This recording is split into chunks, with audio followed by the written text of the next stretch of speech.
Let's rise for prayers.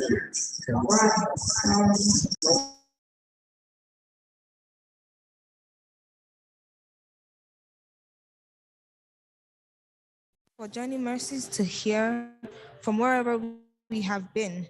We thank you for your provision. We thank you for the amazing experience we're about to have today. We ask that as we open this program, that you will bless us in ways we did not even imagine we could be blessed. We ask that you will take control and you will help us to have an amazing event, an impactful and life-changing one in Jesus' name. All right.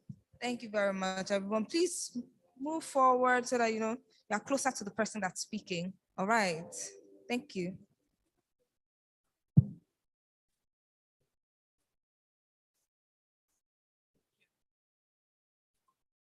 Good morning again. Could we just take a step forward, like just moving the seat in front of you? That would be really nice. Thank you. And we are patriotic citizens of Nigeria. If you're not a Nigerian here, wave your hand. Let's see. Do we have non-Nigerians here?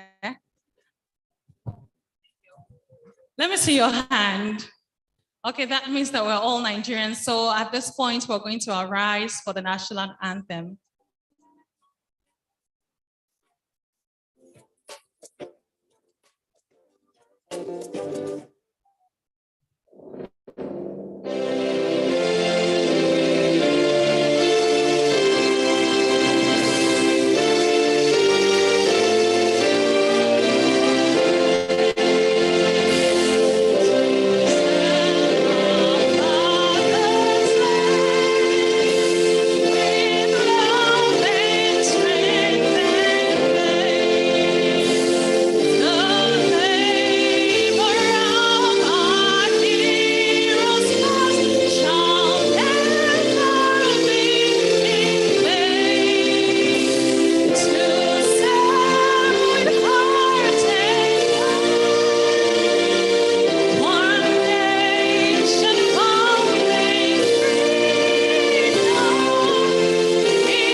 Okay, well, it looks like we will not. Let's take the national prayer then.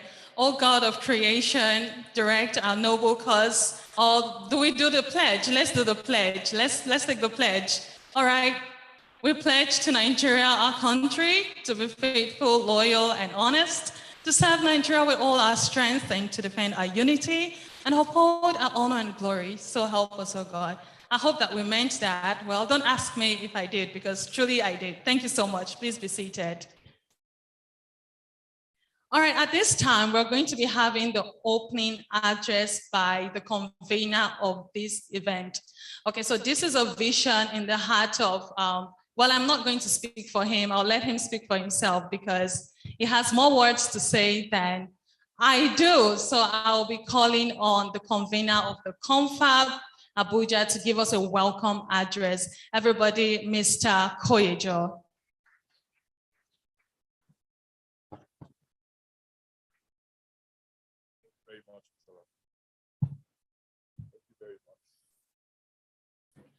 Good morning, everybody. I said good morning to you all.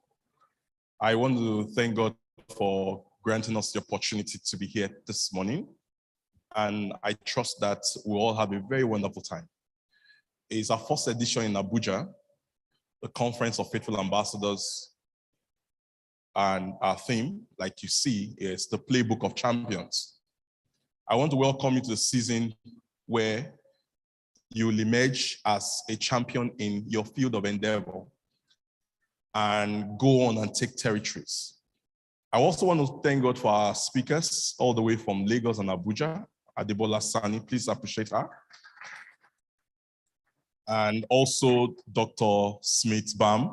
Let's put our hands together for him. We're going to have an inspiring time. It's going to be a time of impartation, and we know that it's going to be life transforming. So once again, I welcome you. So put your hands together for yourselves for making it here today. For yourself, you can clap better than that. Thank you very much. So I was sharing a couple of days back, and I said that for you to emerge a champion in any field of endeavor, you must face the challenger or the challengers. And not just face, but you must conquer. Then you emerge a champion. I remember in the 90s. In the 90s, there was this man. He was in his 20s. We woke up one morning. He was going to fight the World Heavyweight Boxing Federation bout. And he was coming before a veteran in the boxing field. We didn't have the privilege of live television at that time. So all we did was that we're going to wake up the next morning to hear what has happened. Only for us to wake up and discover that this young boy in his 20s, he was 20 years old at that time, he beat the champion black and blue, and he became the champion of the world. Now, that was not all. In boxing, there are about 4 titles. There is the WB, there's the IBF, WBC, WBO, and the likes. So he continued in the next 2 years, looking at all the various champions in the various belts. He took them one after the other, and he beat every one of them. And guess what? He emerged the undisputed heavyweight champion of the world. And this is how they used to announce him when he's about to come. And say, here comes the champion, weighing 265 pounds, 36 fights, 36 knockouts, 0 defeats. Welcome, I am Mike Tyson. How many of you lived in that generation? Oh, some of you are okay. Some of you understand that. And that man is called Mike Tyson. In fact, when Mike Tyson was preparing for his bouts, under the snow everywhere he was training. Now, rumor came that Mike Tyson's punches weighed 50 kg. That means when he punches you and you receive that punch, it's as if one bag of rice fell on you. So he had the privilege of fighting with a man called Evander Holyfield. And Evander Holyfield came and told us later that when he tasted one punch, it was not 50 kg, it was actually 60 kg. So where am I going to?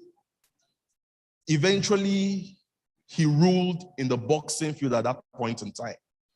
Now, but for his later lifestyle of inconsistencies, and some other things he did outside, well, he began to be distracted. For instance, every time he was going to fight, we knew he was going to win. He became the undisputed heavyweight. Nobody has got that. Maybe Lennox Lewis came close. Every boxer you have seen there is just trying. Our friend, what's his name? Our brother, Anthony. Thank you, AJ. Anthony did not get to that point. But when he became undisputable, he became complacent and began to drop points.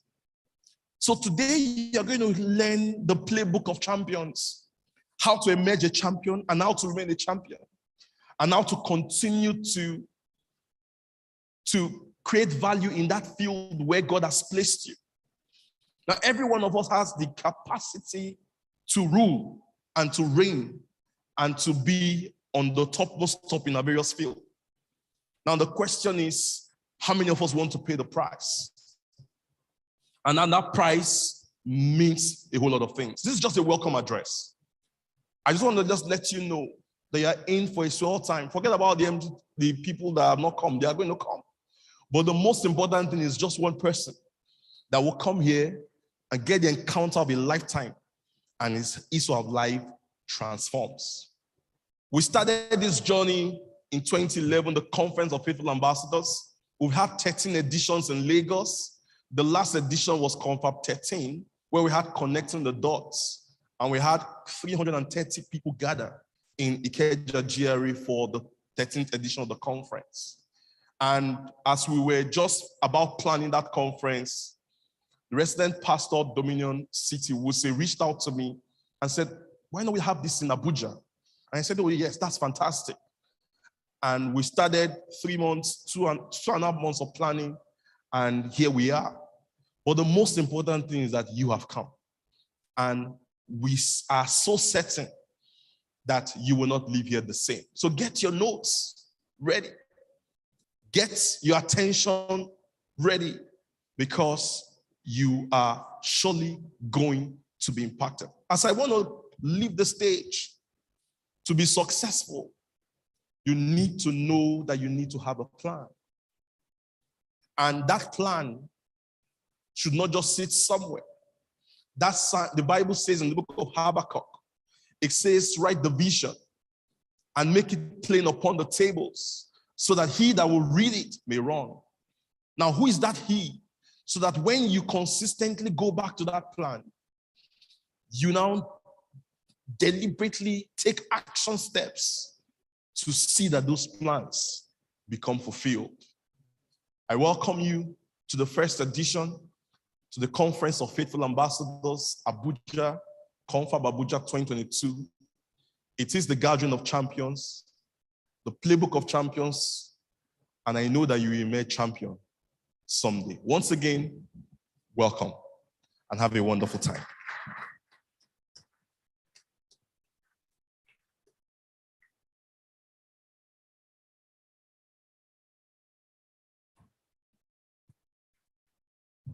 Thank you so much, Mr. Koyejo.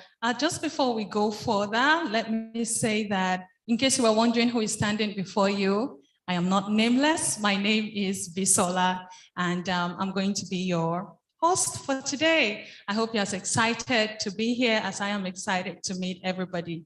Thank you very much. And I'm just going to go around and ask you a couple of questions.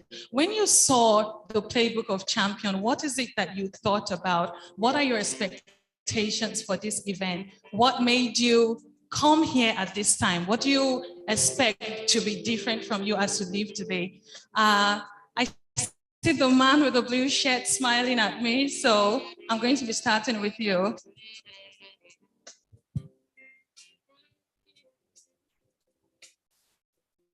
Tell us your name and why you are here. Good morning, everyone. Morning. My name is Solomon Abene. Okay, so when I saw the team for this year Playbook of Champions, it occurred to me that perhaps this could be the manual. You know, like every actor has a script he's supposed to read from before he acts in the movie. So Playbook of Champions is like the manual in which every champion is supposed to read from, digest it, in order for such a person to become a champion in whatever field of endeavor. Thank you. All right, thank you so much. It's interesting that you also read my mind, because that was the exact thing that I felt when I saw Playbook of Champion. That means there is a game that is ongoing. There is a pattern to this game. And what if you don't even know about the game? So how do you even play?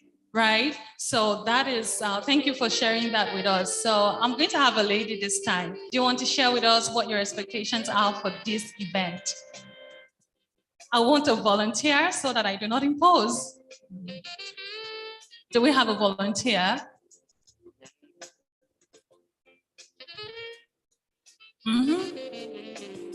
I'm coming.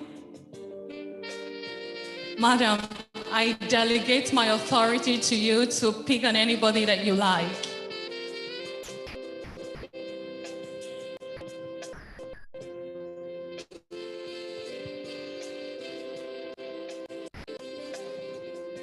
All right. My name is Admire Mary. Okay. So for me, what made me to be interested about this was this digital age I saw during.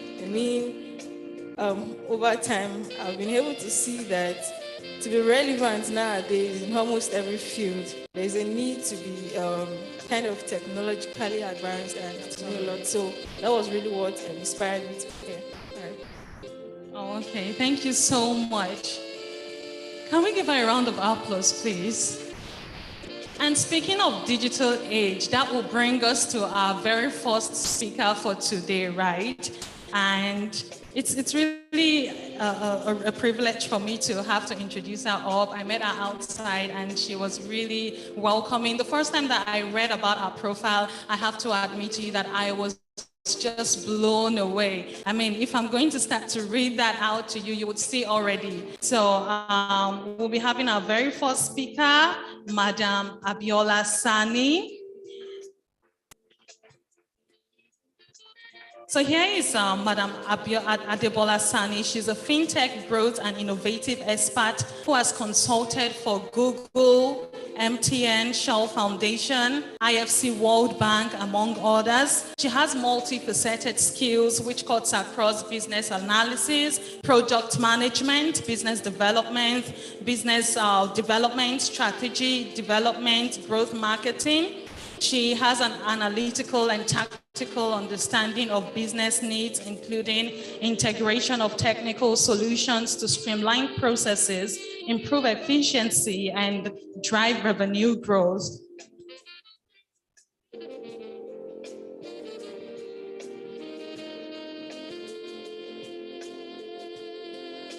I beg your pardon.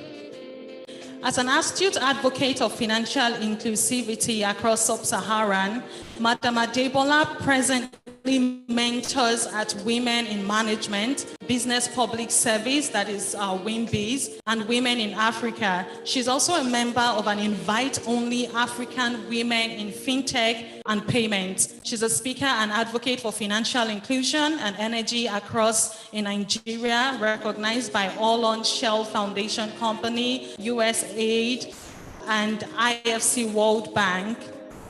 Moving on, Madam Adebola was also one of the few selected leaders by the Central Bank of Nigeria to join Financial Inclusion Working Group, hosted quarterly by the Financial Inclusion Secretariat of CBN. She was also recognized as a thought leader in technology by Technical Cabal. And being a woman tech global ambassador and a panelist for the Lagos FinTech Week event and a master class speaker at Com Avenue.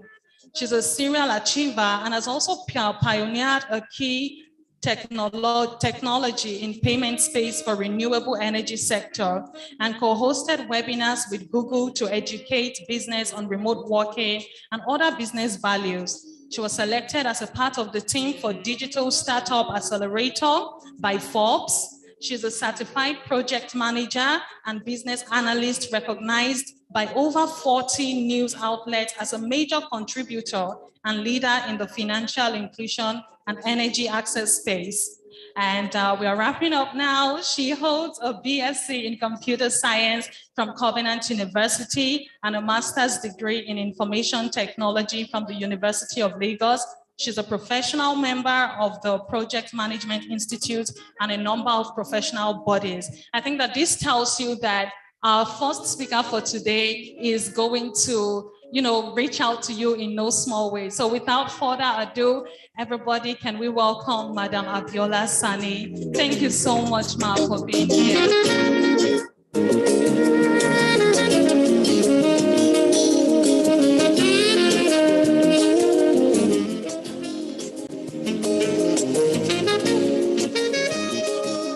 Good morning, everyone. Thank you very much for that. Thank you, everyone. It's good to be here. Okay, so thank you very much for the introduction. So I will not go over that. I would like to use my slides so that everybody can follow me as I talk. When Koyojo mentioned this program, I think what was very interesting for me was exactly what she mentioned. What he mentioned about the playbook for champions, right? What do you mean by playbook for champions? What would it take for me to get to that level as well, to be able to grow to the next phase of myself? How do I build myself in that level? Yes, I'm from a tech background, so I'm majorly focused on tech, leveraging on tech to help businesses grow and build. And so that would be my focus for this. So I'm talking about emerging fields and the opportunity in the tech industry. I'm just waiting for my slide to come up so that we can go together.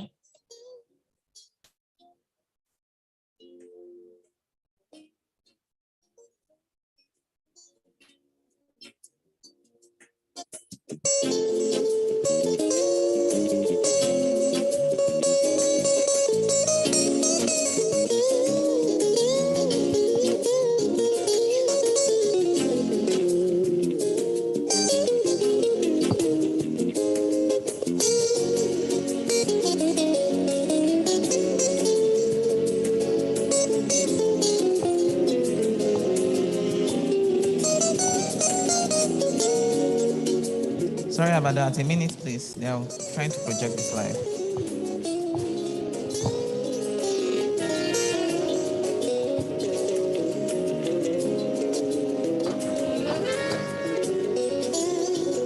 All right, so while that is ongoing, I would just like to throw some questions to the audience just to get a feel of the room.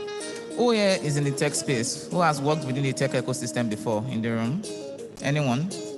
You, interesting. So apart from someone that has worked within the industry, has anyone leveraged on technology to grow their business or in their, even if you're a student, what exactly have you done that relates to tech? Or how have you improved yourself? Or what have you learned? Is skill or any other thing? Has anyone done anything in that line? Awesome. What skill did you learn?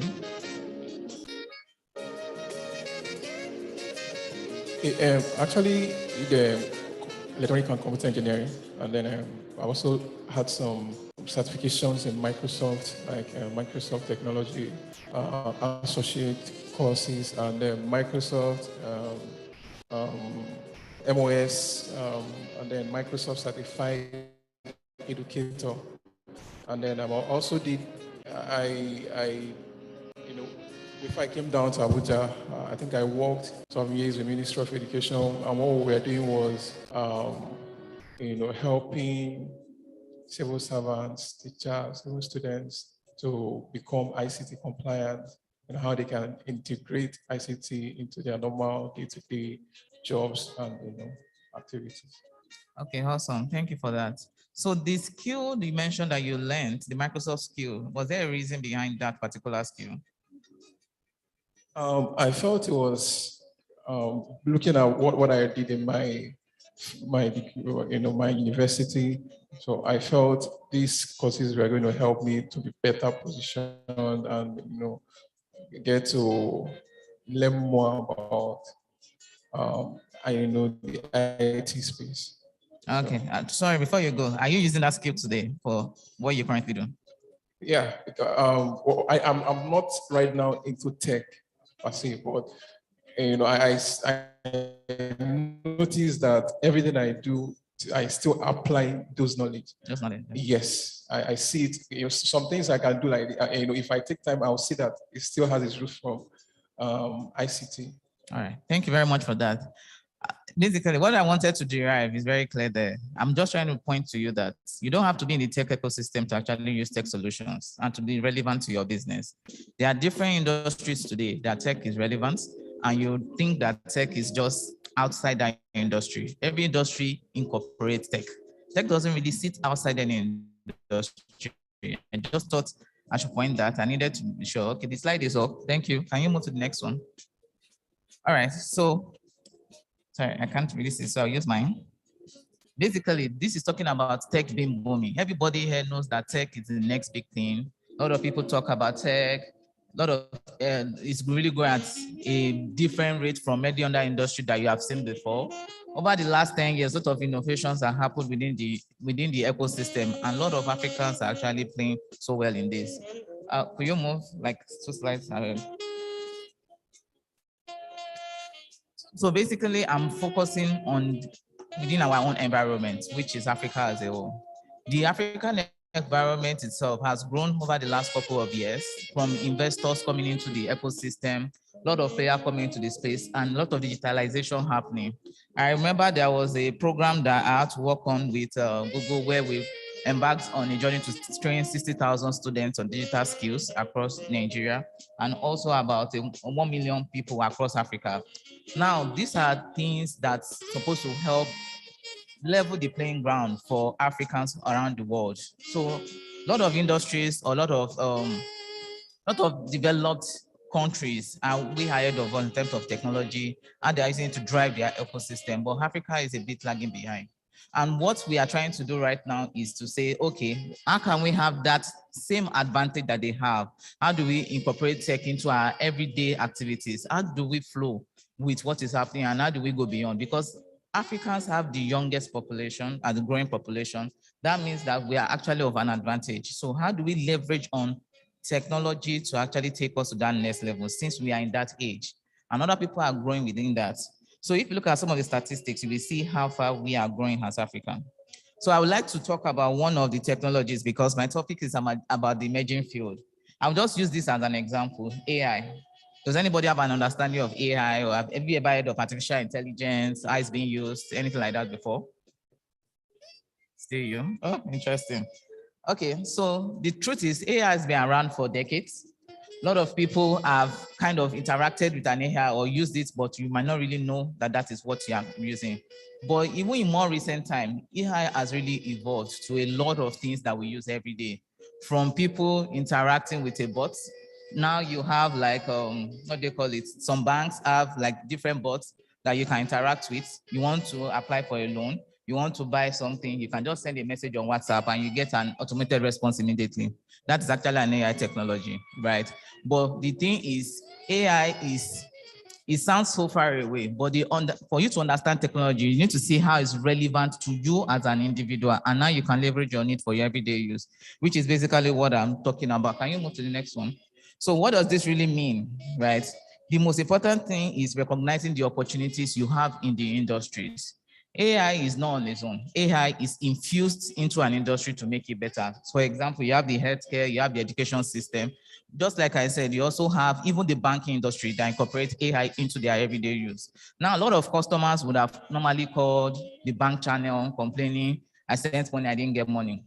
But in order to make them more efficient, they decided to deploy an AI to help you better interact with them. In that way, they don't need someone to man that channel, and they don't need to delay your response. You chat with the bot, and you might not even know it's a bot at that point in time, and it's able to give you responses. That is the daily use case of an AI. So when we are talking about emerging technology, what I really want us to focus on it is how can we use those technology to better ourselves, not the technology itself. Because the solutions technology are solving are solutions that we have every day. So for you to come ahead and say, oh, tech is up there, is right there. Tech is what you do every day. What do you do today that you do routinely? Well, what do you do today to get to the next level? What do you do today in your place of work? Those are the things that tech can help you enable, and that is how you need to see it. I would like to talk about some of the use cases that Africans are currently implementing within the industry. Can you go on, please? So basically, tech are expanded into new fields in recent time, right? Which are giving more opportunity for Africans to go in their industry. One of the industry that is disrupted recently by tech is Nollywood. I know everybody is familiar with Nollywood if you talk about Nollywood, right? So, but previously, before the likes of Netflix or even YouTube or co, back in the days, just like what he was saying, for you to access Nollywood, you are buying CDs or you are going to your neighbor's house to go and watch maybe at a particular time.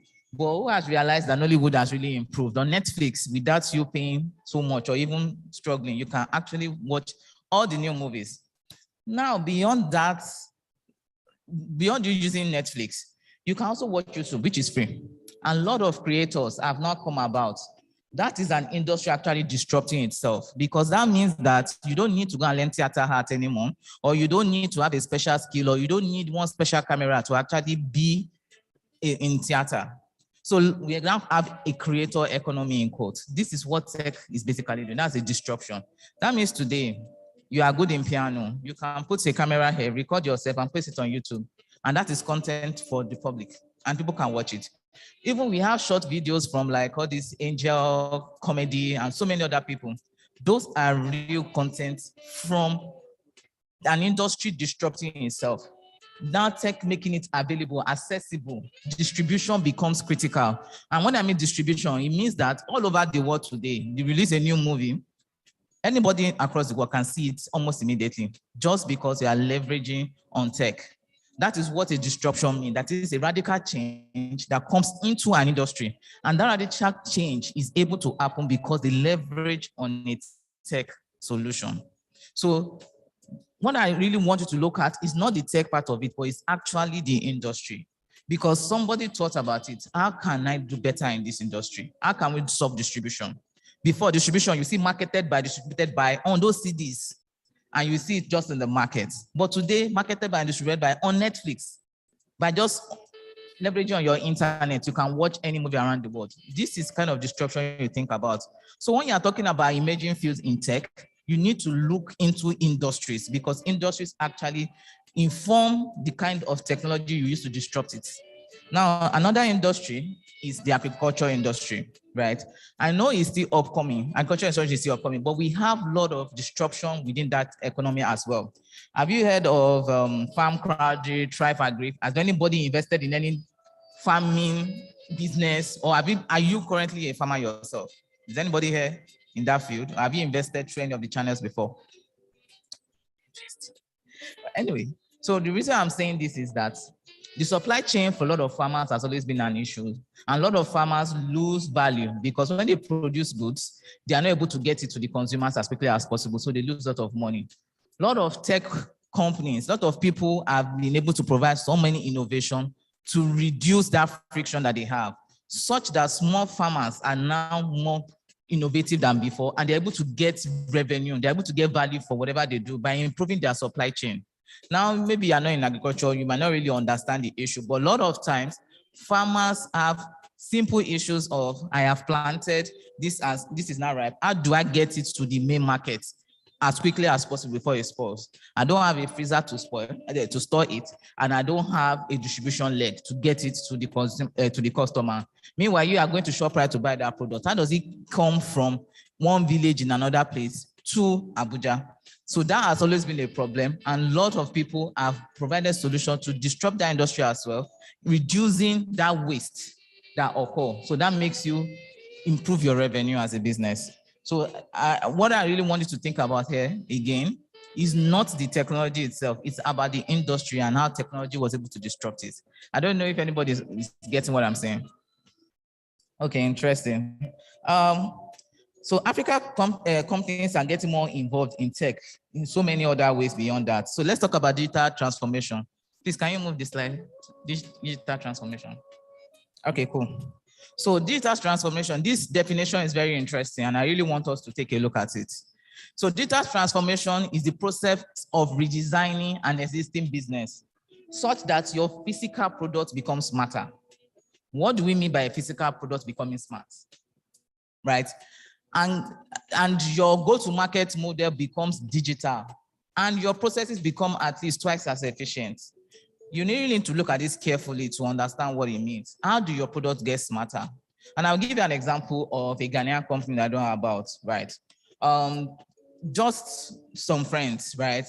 And what they did was that they have a store in Accra, and customers have to come in. The way they were getting customers was, oh, they will print flyers, they will tell people around, share my flyer, and I'll give you commission.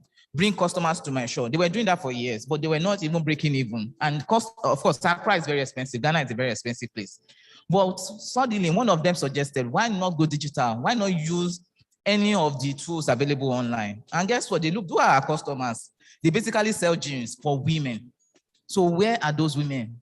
Where can I find women? Because what they currently do is they just find those women on the street. Someone just chase them. Oh, take flyer, come to my shop. So maybe 2-3 people walk into your shop every day. And how much do you make at the end of the month? Can you even cater for that? So when they decided to go digital, they decided to look at where would I find my customers? And guess what? They settled for Instagram. But one thing that they focused on is, why do my customers even come to my store in the first place? Most times, ladies go to their store. What they normally do, they want to test the jean, or they want to see the jean on someone else. And most times, because they are also ladies and they wear those jeans, people will say, oh, I like the one you are wearing, and they buy it. What did these ladies now decide to do when they decided to go digital? They said, okay, we have friends, different sizes, size 8, 10, 12. Every day, they do a new video of the different kind of jeans in those sizes. Put it on an Instagram. So you see a size 8, work with the same jean, size 10, 12. But guess what? Less than 6 months, they have 500,000 followers, and they've made millions in dollars in terms of revenue. How do you do that? These people have spent nothing. They used Instagram. But what did they do? They decided to make their physical product smarter, because they know how do my customer access my product today? Flyers. So, but are the right customers coming to my shop? It will take me how many flyers, how many sales, how many people to get just 3 customers. But on Instagram, if I'm just targeting women alone that wear jeans, women, how can I easily reach those women? How can they see my products? Because those women also want to come to my shop to test it. They also want to see me where, they also want to do this. Say, how do I do that? And they said, let's do the video. So are you telling me that it's not the same process? What they have just done is made an existing process efficient, because they only replicated what they were doing manually, digitally. But the good thing about tech is that there is a wider distribution, which gave them access to more customers beyond even the shores of Accra. So they have customers all over Africa, and in some cases, they have customers across the world. That is what you can do by leveraging on tech. So what am I saying again? Don't look at the tech, look at the industry. How were they able to innovate? So that is basically what you need to think about, because when you are looking at an emerging space, it's not really about the tech, it's about how can the tech improve your own way of life. And that is how you can create that skill and that access that you need. Now let's move to another. So I will just walk you through some of the ways, right, that you can also go digital, or some ideas around that. Now, when you want to go digital, there are a lot of mistakes that people make. Number one, don't go and start selling products. People don't sell product, they sell value. Remember the story I just told you. They sold the value. They did not go and say, oh, come and buy jeans, it's 20,000. Come and buy jeans, it's 5,000. No, they decided to do a video to show you how that jean will look on you. If you were a size 10, if you're a size 12, as their catalog grew, they got more ladies to just come, do a video, just a music, few seconds video, and somebody walks, wear the same jean. You've already seen it on your size. So there is no story. You are just going to say, oh, I want to buy. That reduces how long it will take for you to acquire a customer. So when you go online, sell value, right? Now, apart from selling value, you want to build a website as well. You have to create a good experience. Now, how do you create a good experience? A lot of people use Uber app here, but they've never really taken into consideration that that is actually a disruption for the transport sector as well, right? A lot of people are fighting it to say, no, this can work. Don't come into this space, don't come into that space. But a lot of people are innovating around it. Even I realized recently that even Lagos state government had decided that, oh, instead of fighting it, let us actually embrace it. So they've created a Lagos Ride. And they're able to create a sustainable business model from there that will give them a skill they have never seen before. This is how you leverage on tech. Now, for Uber, a lot of people look at it and say, oh, I just need to book a ride. But you do more than that. What happened? What did Uber do differently? Before, you wanted a taxi. You would have to walk out of your house. You have to go to the road. You will need to look for that taxi, or you collect a phone number for a taxi person. You will call that person. That person will give you a time that he will come. Or you will just be waving down somebody on the streets and be hoping, oh, then you negotiate, you go. All of these things will take you time. So if you have an appointment for maybe like an hour, then you spent a lot of time negotiating, finding the taxi, then you go in. So there's stress. What did they do? They looked at that journey and said, how can we simplify this journey? How can we distribute this same process in a very easy way for the customers? And they created an app. Go to the app, you will see the different prices, because price is the problem. You want to see the price before you book. Then you want to see the distance. And you want to be able to call that driver. You want to be able to reach that driver. All of those things are not solved. But what did they do? They did not create something outside the norm. They focused on a process that currently works and leverage on tech to improve that. That is efficiency. Right? So when you are thinking of tech, this is what you think about. How can I make processes better? How can I improve efficiency? What is access? What is distribution? Now, because it's an app, that means anybody all over the world can have access to it. And what did they do? They decided that, okay, let me put it on the Google Play Store. Let me put it on iOS, because almost all the countries in the world can access solutions from that. There are a lot of apps that are not on Android or Google Play Store for other reasons. A lot of apps can be on your phone today, but you're not getting it from the Play Store. So it is actually a decision for you to be on the Android or Play Store as well. So those are some of the things you need to understand. How did they want to create access, and what do they want to create distribution? Now let's go to how to get customers to interact with your products, right? One of the biggest problems a lot of people have is that access and distribution. How can I access a product, and how can it be distributed for anyone to use it, or for more people to use it, so that you can maximize and get value? Now, look at banks. Banks have been there for years. I remember back in the days, you want to go and open an account, you will have to queue. You have to wait. I remember I opened an account with a bank those days, and till today, they couldn't find my account number. And the initial investment I deposited, they couldn't find it. The bank branch manager had to beg me and refunded back money. I should just forget about it. It was that bad. But you know that today, in less than 5 minutes, you can open an account from your phone. Nothing has changed from that process. When you go to a bank, they will ask you for your BVN now. They will ask you for your next of kin, all of those information, documents and all. But are you saying that on your mobile app, when you do it in 5 minutes, they didn't ask for those things? The truth is they did. Maybe you are not aware that they have collected it. So what bank simply did is that this data that we need is already available on another platform. When you register for NIN or BVN, you already provided this information. Why do I need to collect it again? Why not just ask you for your BVN and ask you for the other information I know your BVN will not have? In less than 5 minutes, I create an account for you and you can start doing business immediately, or you can start collecting money. You can even get an ATM card immediately and get your virtual card if you don't need a physical card. Why do you think they need to go that way? That is what you call distribution, the power of distribution. The moment the banks decided to leverage on tech, they grew exponentially. Thinking from the point of GT Bank, which was one of the first banks that really used tech to grow their business model. Now look at all these fintechs coming into this ecosystem. A lot of people will say, that's another fintech, that's another online bank. A lot of people have Kuda Bank, but none of them said, oh, a lot of people would have said, when there's First Bank and GT, why would they Kuda come? Why would I need it? But they have millions of customers, even more than some banks. Why do you think that is? They looked at the existing processes. They're not recreating something new, which is where a lot of people get things wrong in tech, thinking that tech is just coming to do something outside the norm. No. One of the key things is efficiency. How do you make an existing process efficient? How can you revolutionize an industry? How do you create a new norm? Those are some of the things you need to focus on. Now, this also, the next one talks about the ladies I mentioned, how to build your business profile using the right tools that you need to be able to get the skill that you need. This is so important, right? Finally, African entrepreneurs have started creating their own companies, of course.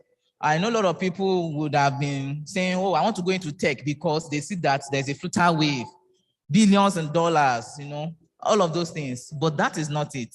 Look at the problem they are solving. What are the solutions that they have created? Anybody can be a flutter wave, really. But it is how are you solving problems and how big is that problem you are solving? If you are solving a problem for billions of people, for millions of people, then you are going to grow exponentially as quickly as possible. If you are solving a problem for just 10 people, thousands of people, then just your customer is tied to that. So the thing is, a lot of people are saying, oh, a lot of people are building leveraging on tech, but they are not really considering the solutions that they are providing. How are they solving your problem? When Futawave came, it was difficult to collect payment online. You want to create a store and start collecting payments, you have to go to like an InterSwitch, and it will take you about 3 months before you can actually get a payment gateway. When Futawave came, that same day, you can get a payment link. You can start to collect payment online. You can send a link to your customers, they use your card. They can generate a bank account for you, you can collect payment. This is innovation. What is different? Everything they have done is already what even exists in the bank. You want to collect payment to this on your account number, they transfer. Simple. It's nothing different, but they automated it in a way that provides convenience to you and creates value to the businesses, to the people that are using it. This is how you do disruption. And it is those type of disruption that now provide that scale, that distribution that you need. When you're talking of emerging technology, these are the things you need to look at, because it is the problem that informs the technology to use, not the technology informing the problem, right? So I just added some few fintech companies that most people will be familiar with. Then I will just close with this. African tech jobs, basically. Because of a lot of innovation, a lot of people going into the tech space, this has created opportunities for a lot of tech jobs, a lot of tech roles. I know that a lot of people have seen that some people are running to other countries just because of opportunities from tech. Developers are, they're on the rise. Things are really going great for tech people. But what you're not really understanding is, as much as opportunities are coming in, right? People, even though Africa is growing, other countries too are not waiting. They are not just watching. they are also building disruptive technology that will make them get to the next level. And that is what we Africa also need to do. So, but it's not a problem because you also need that experience for you to get to that next level, right? So the jobs are everywhere, right? Which has brought about demand. So what skill can you really do that makes you relevant in that space? Because the truth is not everybody will actually get a job in the tech industry. And one other mistake that people make is thinking that you must really be techie to get a job in any industry that will require tech to scale. That is not true. There are a lot of roles in tech that have nothing to do with development. It comes from like products, from business analysis, and which are fundamental to the development of a product. You have data scientists, you have data analysts. These are different roles that a lot of people don't even consider, but they are so pivotal for the success of building a new platform or process of building or driving a product. So it's not just being a developer, software developer, programmer. That's what everybody see when they think tech, but that is not it. A lot of people support that tech. Without those people, that tech you're looking at in the first place will not actually happen. Because who do you think thinks about that customer journey? Just like what we said, who thinks about that convenience? Is it a tech person or a product person? So it's very important we know why we are going into tech and the type of role that we want to get into, right? Then for African students, yeah, of course, a lot of people are studying computer science. And the truth is, honestly, yes, a lot of great courses in schools, but most of the time, those courses you get to learn in computer science might not really be relevant to you when you get into the industry. I studied computer science myself, and I went to a great school, which I really love, right? But there are so many things that was not taught within the borders of my classroom. They were taught from other skill trainings that occurred around it, not within it. So there are a lot of programs that people create that within the local institutions, like if you join the hub, the tech hub, or you join the developer hub or stuff like that, you will learn more. You will be able to get informed on the kind of skill you need to be able to grow in that industry, or for you to be able to even transition into that industry. Because a lot of people think that they are outside the industry, but they are not. You are in marketing, you are in sales, you can actually play a vital role in the tech industry. So how can you transition into it? So within your local communities, your local setting, like all those programs they do within schools that may be related to tech, a lot of them actually have impact on you. Because like I said, it's not only developers that are required at those programs. There are also great roles from sales to marketing to operations, which all have direct impact on tech. Now, for in the market in general, right? Of course, it will continue to grow, right? And one key thing that I also advise that you do is attend local events. Look out for local events all around and make sure you are a part of that, because if you join this event, you are able to see what new is happening. If you are looking for job opportunities, you are able to speak directly to people that will be hiring for critical roles. If you are trying to excel in something or you are trying to build, you're able to learn from people's mistakes and never make those mistakes again. Because you don't want to be another tech company that will fail. Because trust me, a lot of tech companies fail. It's not every company that starts up today that will be successful. A lot of them fail. And they fail because they don't have the right mentors. They do not do the right things. For you to actually succeed in the industry, you need to attend some of these events. You need to network. You need to meet people. You need to speak with people. You need to be able to understand what have you done, what made you fail. Failure is not a bad thing. It's actually a great thing, so that you will know what you will never do again. It will take you to that next level, because instead of starting from base 1, you're starting from 10. That means you will grow and you will scale faster. A lot of people do not know, or they do not take this very seriously, and those are very key. And on a final note, I decided to just leave some emerging fields in tech, which is AI, big data, cloud computing, bioinformatics. Bioinformatics is a medical technology. So are you telling me that for you to build a tech for the medical industry, you won't be a doctor, or you won't have a knowledge in medicine? So do you understand why it's not just about developers or about people thinking that they are outside their ecosystem? Because someone that will build a technology for the medical industry must have that critical understanding. That means you've either studied to be a full-fledged doctor, or you have trained in that field so skillfully that you understand what it takes to build what they need, right? So you also have like blockchain, you have computer vision. Computer vision, today, a lot of people are talking about Tesla, you're talking about Elon Musk, right? But what exactly did he do? He built a self-driving car.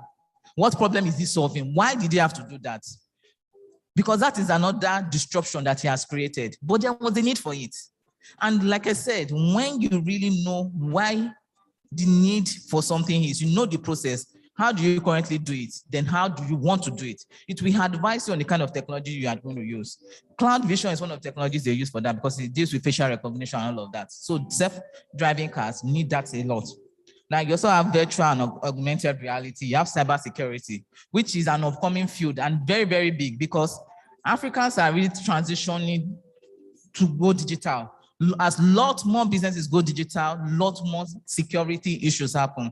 It's just like, think of it like when people carry more cash, when you were hiding cash under the bed those days, and when we're still we're fully focused on cash economy, a lot of people break into the house, try to get things. It's the same thing, online. So now that you're moving, you are transitioning to another space. Lots more security risks are going to occur. But how do you play in that space? And security is an area that a lot of people have not yet explored. So it's a very niche area and very few people are in it. So it makes it a very good area for someone that maybe is just good in tech and doesn't know a direction to go to start from. So these are some of the things that you can look at. We have Internet of Things. Internet of Things is so beautiful. A lot of people don't even know how that is used. For example, you have some people have cars there, and you know you have a tracker on your car, maybe because you pay for insurance. That tracker on the car, how does it track the car? How does it shut down the car? These are some of the technologies they use. How else do you use that? In supply chain, when we talked about agriculture, how do they use Internet of Things? You are trying to move goods from Lagos to Abidjan, and you put millions of products on a trailer. How are you able to track it? How are you able to know that it has entered another country? How do you know that? You know all of those things. How can you know that the tire is having a problem? How can you know that the driver is sleeping? These are technology that exist today that are being used even in this country today. So, and those ties around those are from just Internet of Things solutions. We also have the robotics, which is the very fun field where you can build new things. A lot of engineers actually go a lot into this. So the tech industry in general is one of the most competitive industries right now. So if you want to be a successful entrepreneur, the truth is it can be hard. Like I said, so it's not all rosy. It can be hard because if you don't have the right guidance, you don't have the right tools, and you're not planning rightly, it might be hard for you, but it doesn't discourage you because, like I said, failure is just a stepping stone to the next thing. There are a lot of people that have made careers in the field, but a lot of people would not, even though they are in the field, right?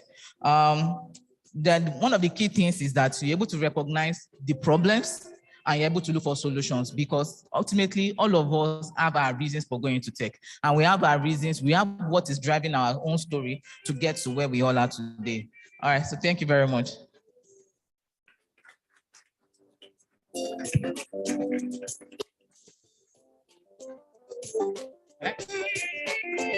Sorry, do you have questions?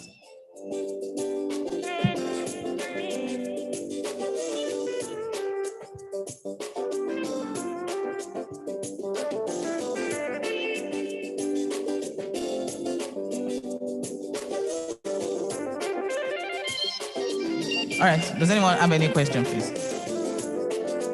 No question, no addition, or is there any contribution or suggestion?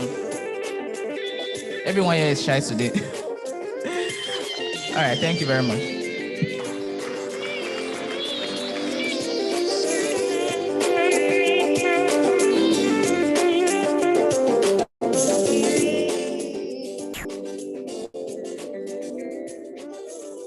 So much, Madam Sani, for that section. Thank you. I think one of the things that I took from her discussion is tech is about finding efficiency, finding effective solutions to problems. And these are things that already exist. So it's not like you are importing something from a different place. It's about improvement and finding a process that works best.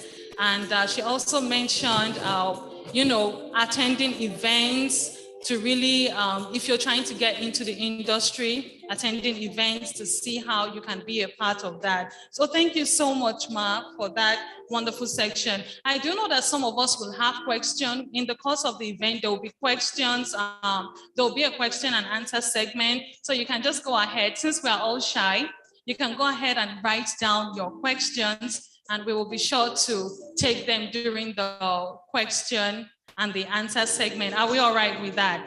And we should take 1 minute to say hello to our online community, because there are people joining us online on the YouTube and Zoom. So shout out to you. Hello, we recognize you and thank you for joining us.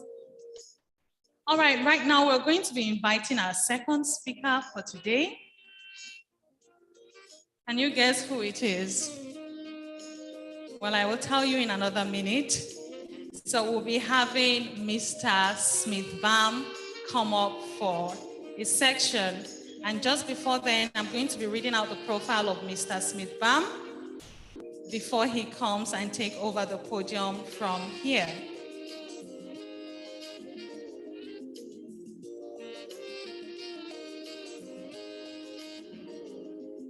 Okay, Mr. Smith-Bam is an excellent, driven, non-conformist and a senior consultant with Ford Consulting.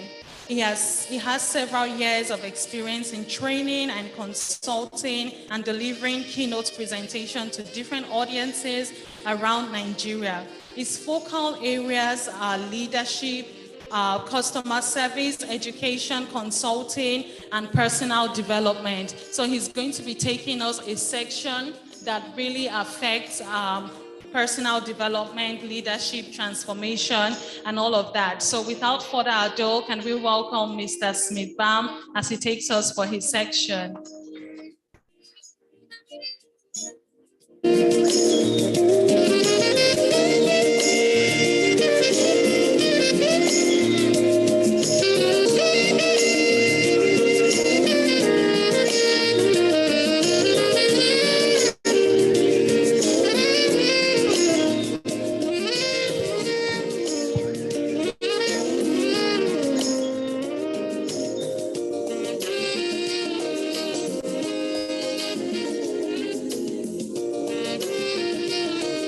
Hello. All right, it's working out. Thank you. Good morning, everyone. If you don't mind, I probably would prefer to come down and just have a chat. I feel like I disconnect with you if I stand all the way here. Please allow me. Even if you say you're not going to allow me, I'm still going to come down. So I don't necessarily need your your pass to do it. So that's just all right, guys. How are we doing? Let me start from where Mr. Debola stopped talking about tech. Interestingly, I don't really know much about that field. And so I will say I've learned a lot. But then she mentioned two things that I think I'm very aware of. And that's the fact that technology is a tool. It's more like it's a means to an end, you know. And as much as I didn't grow at the time where you had all the, you know, the available apps. I didn't grow in the age where there was apps and all of that. I believe that we have been using technology forever. It's always been available. All of us here this morning, the clothes we're wearing is technology. Whatever we're using is technology. And then give our own children will find all the things she's talking about as absolutely old school. Do you understand that? Let me take that again. Everything she's talked about, as nice as they are, when our own children grow up, these things will be dead. The flutter wave will be gone. They will be asking us, how are we using that? Yeah, and as beautiful as what she's talking about, what she's talking about is completely useless for the future. Why? Because the children that are coming after us are going to change it. Same way, VHS was our parents' technology. If you remember back in the days, we used to slot in VHS. That was technology for them. And then we started using DVD drives and CD drives, and that was more like nothing else was coming after that. And now, if you're using a laptop that has a DVD drive, they say your laptop is old, it's obsolete. But don't forget that back in the days, having a laptop that had a DVD drive was technology. And none of us here is so young. If you remember, we used to pick calls standing on one place, making sure that you better don't move. If you move, you're in trouble. You will not have access to that connection. That was how we grew. And apologies, did anybody ever grow up, even if you didn't grow up at that point, where we used to use this kind of phone, where it has to be shh, shh, shh. That was, as ridiculous as that phone may seem now, it was technology of its time. And I remember that my parents used to lock the telephone because there was Nitel. Nitel will bring the bill, you know. And as much as we feel, all those nonsense, but that was the technology of the times. And they'll lock the phone, and then we learned how to hack it. Now you see people are saying they are hackers. I don't understand what you're talking about. We were hackers when we were growing up. We were not just hacking, coding, and all of that, because when my father locked the phone, we got to hack it. Our own hacking was manual, so you have to do 1, 2, 3, 4, 5, 6, 7. 1. I still remember that number, bro. 711398. I can't forget that number. 3, because it was my wife's, their own phone, so I crammed the number. 1, 2, 3, 4, 6, 7. You wait. And my father would lock it, and it would like this. And he would go to work, and we use the phone. We've been hacking before they gave birth to the children of this generation. We've been hacking. But if you tell that to a child now, they'll be wondering, really? Somebody was doing that? How did you survive? The same thing will happen for the technologies of today. All those things we're learning. But why am I saying this to you guys? I'm saying this because technology is a mobile target.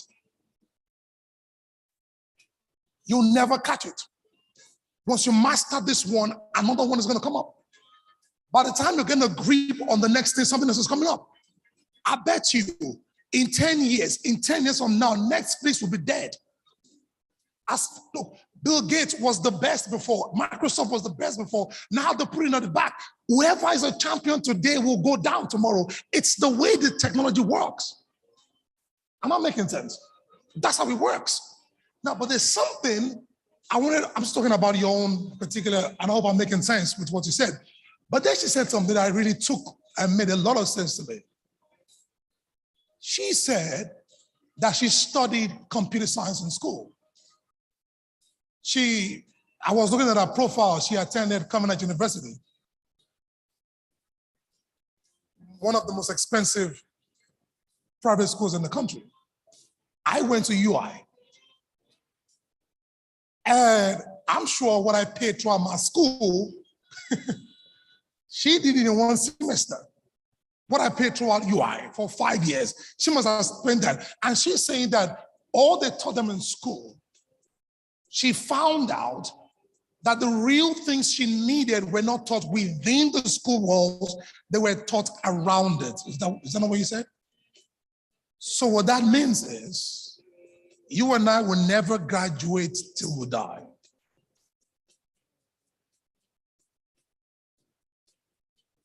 It doesn't matter what you do. The idea of convocation of knowledge is dead. The idea that you're done with learning is dead. The idea that when you have a certificate, now you're done with schooling, that idea is dead. What it means is, if any of us is going to earn, you have to keep learning. Because once you stop learning, you will start becoming poor. So if there's going to be a new technology tomorrow, that means I have to dump what I know and start learning something new. If there's something the average Nigerian doesn't like to do, is to learn something new. In Nigeria, we assume that once you're done with school, you're done. Now it's time to start working and making money. I don't do school, me, I don't tire. But the truth is you will never be done with school. In other words, you and myself inclusive will be students till we die. The only thing is, you will no longer be forced to learn. Nobody needs to push you to go learn. And this is going to be really ridiculous. The average Nigerian youth doesn't like learning, but we love earning. We don't want to do the whole learning hassle. We just want to make money. But it doesn't work like that anymore. And like she rightly said, and I'm going to quote the last thing she said, look, these are only some of those industries that are coming up. No one knows what's coming up tomorrow. And then when Mr. Koyejo was, apparently, I need to say this, I saw Mr. Koyejo how many years ago? Kind of over a decade. That was the last time we met. And I'm not going to diss you, so I'm not going to say something you won't like. But then, how many of you here remember the guys you met when you were, the guys you had, the people in your life when you were graduating? Your buddies. Your buddies. When I was in UI, there was one foolish department that started called FYB, Final Year Brethren. Yeah, very foolish philosophy like that. We will gather together, people who had no vision, who had no dreams, who didn't even know where to get the next meal. We're talking about how to change the school. Idiots planning to change the school. Very foolish boys. But we used to gather. I was one of them too. Final Year Brethren. Should have been foolish year brethren.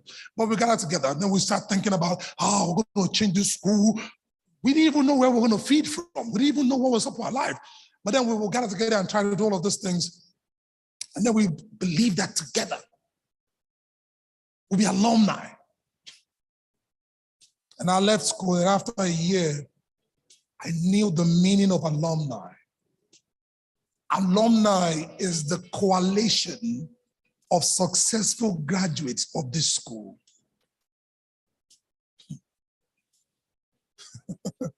How did I know? They called us for alumni meeting a year after. Can you imagine? That's so wicked of them. How will you call us for alumni meeting? We just left school. We were barely, the girls made it faster than the boys. Yeah, it's a privilege to be a woman. They make it faster than the men. The guys we guys were dumb idiots back in school. And so we went to serve and we were feeling us. And when we were toasting the girls that would never marry us, we didn't know then. But those guys, yeah. Any guy asking out his age mate is a fool. You need to be in final year and go look for 100 level girls. Those are the ones that will not know how dumb you are. But if you're trying to date your colleague, she knows you're not smart. She knows. She's going to walk away from you. She knows. We were dating those girls. And then they called us back from alumni meeting. I'm having this conversation because of Mr. Koyejo. And the alumni meeting, we returned to school.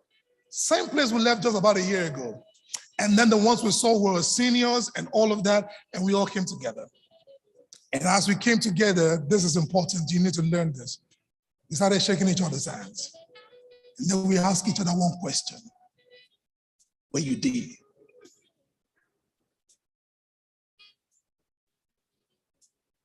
That question is very hard to answer. When you did nowhere. When you did. The ones who didn't say where you did said, how far? Meaning all the speaking in tongues you did, where did it land you? How far? The ones, when they say how far, it means all the time you were believing that you were the smartest in school. Okay, so now, how far? And you know the guys who were really stupid guys had gotten jobs, and we that were smart had no jobs. So it was good because once they see your shoe, they know how far. It's the same shoe you wore in final year. They know it's not been far. And now the shoe has veins. Equally with the wearer of the shoe, you have veins too. And so we're trusting God. Once you start speaking English for how far, it's not far. And whether you like it or not, there is always measurement in life. You may not like it, but that's how we're created, to ask each other, how far? To check each other out and see if it's worth to be said that we knew each other before. I'm sorry, but this is life. I don't care what you want to talk about, it's just called life. We are created to look at the outward. It's only God that knows the inward and the future, whatever. As humans, we are limited. So we got to ask you, how far? If somebody has not seen you in 12 years and they are still willing to associate with you, it means you've gone far.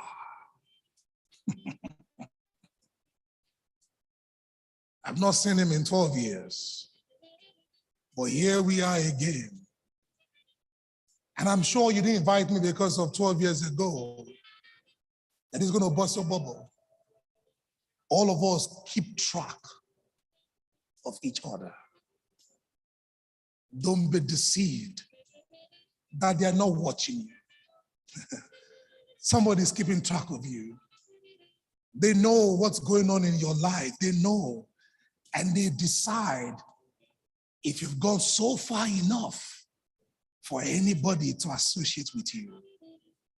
And so this morning, I'm only here because I met this guy 12 years ago, and truly, there's been alpha. I don't like him. He doesn't like me. We only like alpha. I'm saying some very deep things right now. They may sound funny, but trust me, if you're the firstborn of your family, your younger ones are looking at you and wondering how far. If you tell them, I'm your brother, I'm your elder, they just look at you like, bros, shut up. Because for every time you use strength where money was supposed to be the solution, you've not gone far. And so one of my major jobs this morning, having talked about Mr. Debola's presentation, talked about Mr. Koejo. Oh, by the way, Mr. Koejo, you mentioned Tyson. It's not difficult to know your age. Once you see people talk about Tyson, they are old school. Or you call them Pentagon. People who have been ancient of days. I mean, nobody talks about Tyson anymore. But hey, by the way, I came with my wife. Yeah. I want to be able to eat lunch today. Please stand up, babe. Yeah, that's my wife. I don't know how she copes with me, but I'm a crazy person. She's been together for 23 years. Yeah, she's. Oh yeah. She has my kids. All right, guys. If you're a guy, if you're a man here, I beg you, get everything wrong. Don't get your wife wrong. If you're a man, you may get everything wrong, but don't ever get a wrong wife. It's going to mess you up. All right, so back to my business. And so we're talking about champions today. And then the first question I'm going to ask you to answer on your paper, in your brain, or whatever is, in your own field, we don't have the same field. We don't share the same vision. I don't want to be a tech Mongol. That's not what I want to be. But everybody has something you want to be, which may be different. Some of us may want to be the best chef in the world. Some of us may want to be the best mother the world has ever seen. Some of us want to be the best fashion designer. We don't have to be, all of us don't have to be in the same cocoon, Can you please do me a quick favor? Can you write down the name of the current champion in your field?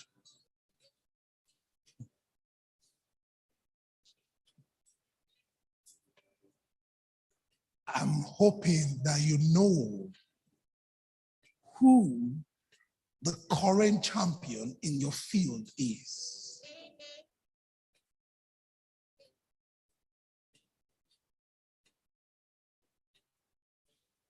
Because I'm suspecting that some of us are just talking about, I want to be a champion, I want to be a champion. The truth is, there's been champions. Whatever you want to do, there's been champions.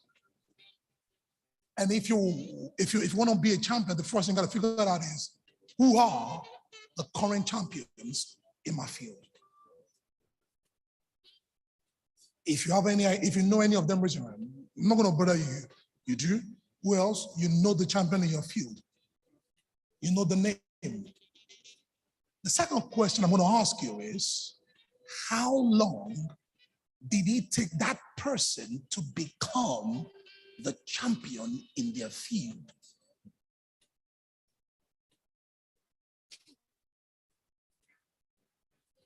Very important questions. Very important questions. First of all, is who is the person?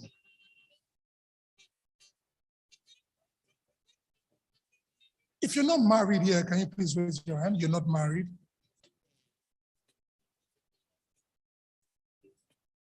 Not married, raise your hand. Okay. If you're not married and you plan to be married, raise your hand.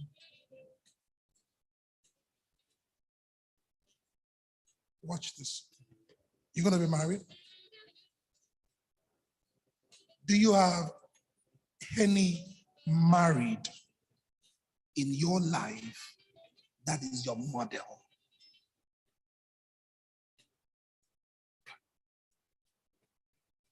Because most of us want to do something that we don't have a model. My parents don't have to be my model. I cannot duplicate something I don't see. Somebody says, I want to marry a good man. The question is, does the guy you want to marry know any good man? Because all he knows is his dad. And his dad may be a good man in court. So if you tell me that I want to be a champion in your field, the first question is, do you know anyone? Number two question is, do you know how long it took that person to become a champion in their field? The third question is, are you aware of what they did to make them who they are?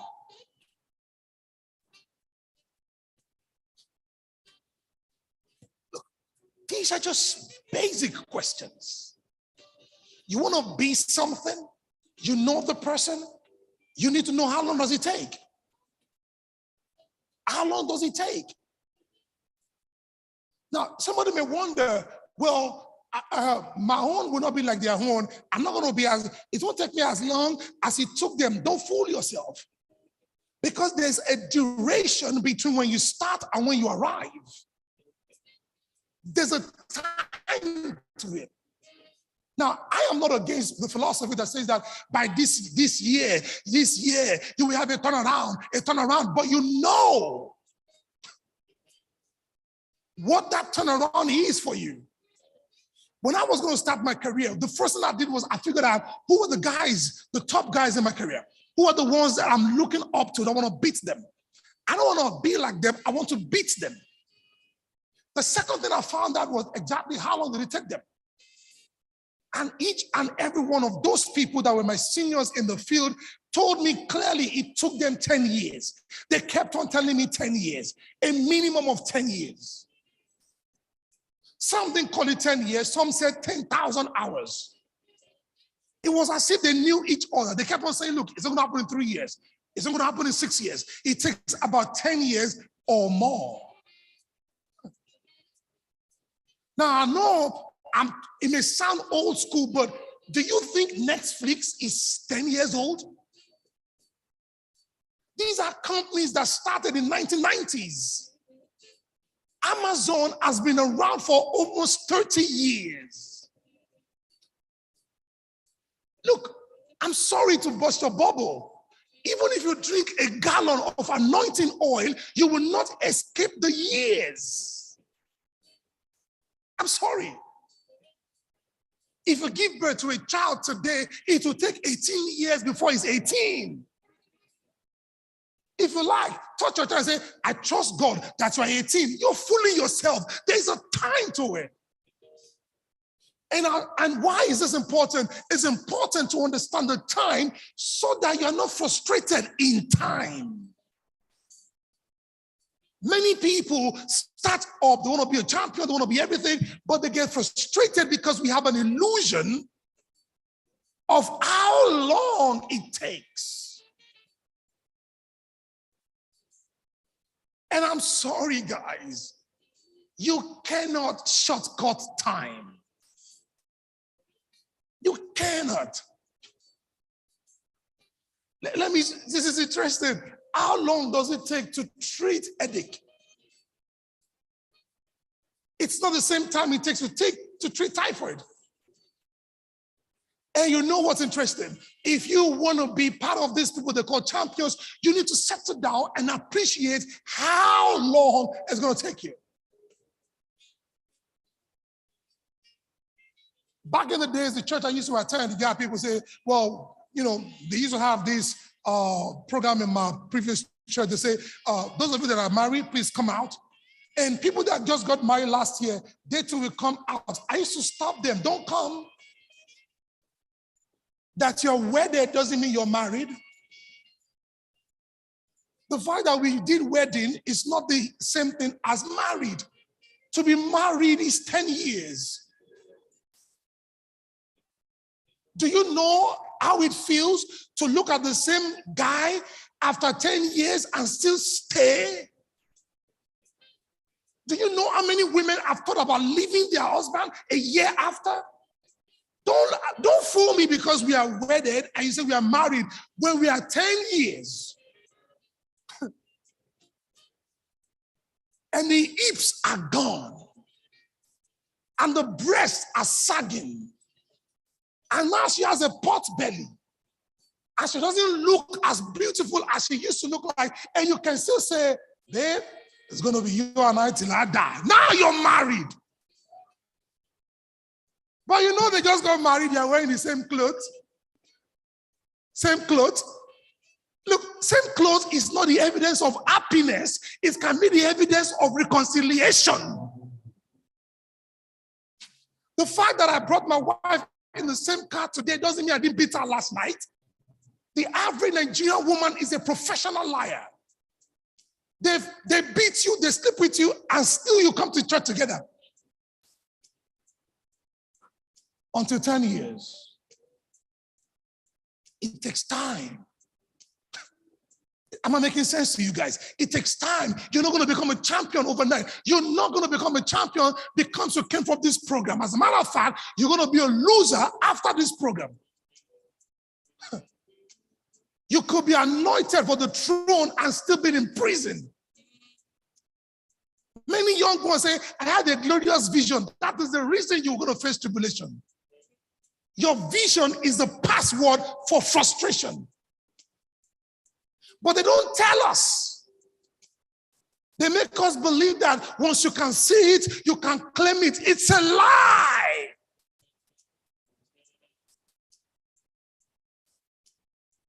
It's a lie, man. So if you're going to be a champion, first of all, settle in your mind. This is not going to happen overnight. I'm going to go through this no matter what happens to me, and I'm going to stay there, which is a rare skill in the 21st century. The 21st century young adult does not understand commitment. No champion ever became a champion without commitment. And let me warn you, commitment is not rosy. Commitment is not fun. To be committed means I'm going to do it no matter how I feel. But I live in a generation that says, I don't feel like that anymore. I'm tired of him, and we don't get commitment anymore. I'm sorry, guys. I didn't come here to make you laugh. I came here to tell you the honest truth. So when you appreciate time, the next question you got to ask yourself is, what did they do What did they do? And like Mr. Debola rightly said earlier, you don't have to recycle the wheel. You can always become efficient. So you can become efficient at what they did, but you have to know what they did. How many of you have seen couples who have been married for 25 years? Anybody? 25 and above? Have you ever gone to meet the man and said, sir, how did you do it? And then they lie to you. They say, it's the Lord. It's not the Lord, man. It's not the Lord. It's not the Lord. It's not the Lord. Tell me, how did you do it? Or you see the woman who's happy 25 years, the day she's laughing, go ask her, Mama, how many times did you cry? How many times did you wish you left him? What was the craziest thing he ever did? Let her tell you the truth. You know why? There's a back end to every celebration. Every movie has this back end. Every Black Panther has a backstory. And you cannot repeat the story if you don't understand what happened behind the scene. I'll say this for the sake of my brother here who's not married. This is not a marriage, whatever, but you can learn everything from marriage. She's not going to like this. My wife is a very quiet person. She's not going to like this.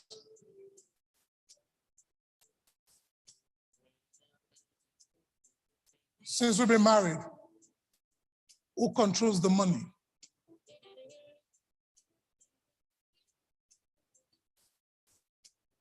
Louder. Do I have a personal ATM card? Who has all the ATM cards? Who gives me money to buy fuel from the money that I made? Sweetheart, louder, louder, louder. Who gives my parents money every month? Only you? If a marriage is working, go and ask them, what are they doing? The moment I was about to get married, I realized once you hand over the money to your wife, you have peace. I bought my peace. There are no peaceful women. You buy your peace. And the first thing I did was hand over the money. Once a woman is the controller of your finance, she will forgive you of every sin you commit. And you will commit sin, but you'll be forgiven because money is a defense. And if it's in a woman's hand, she feels she has control. But African men, how can you give your wife all the money? How can you? You will die of hypertension. You will kill yourself. Give her the money. What if she's going to steal your money? Allow your wife to steal your money. So if I tell you, we've been married and we are happily married, you need to ask me, what have you been doing?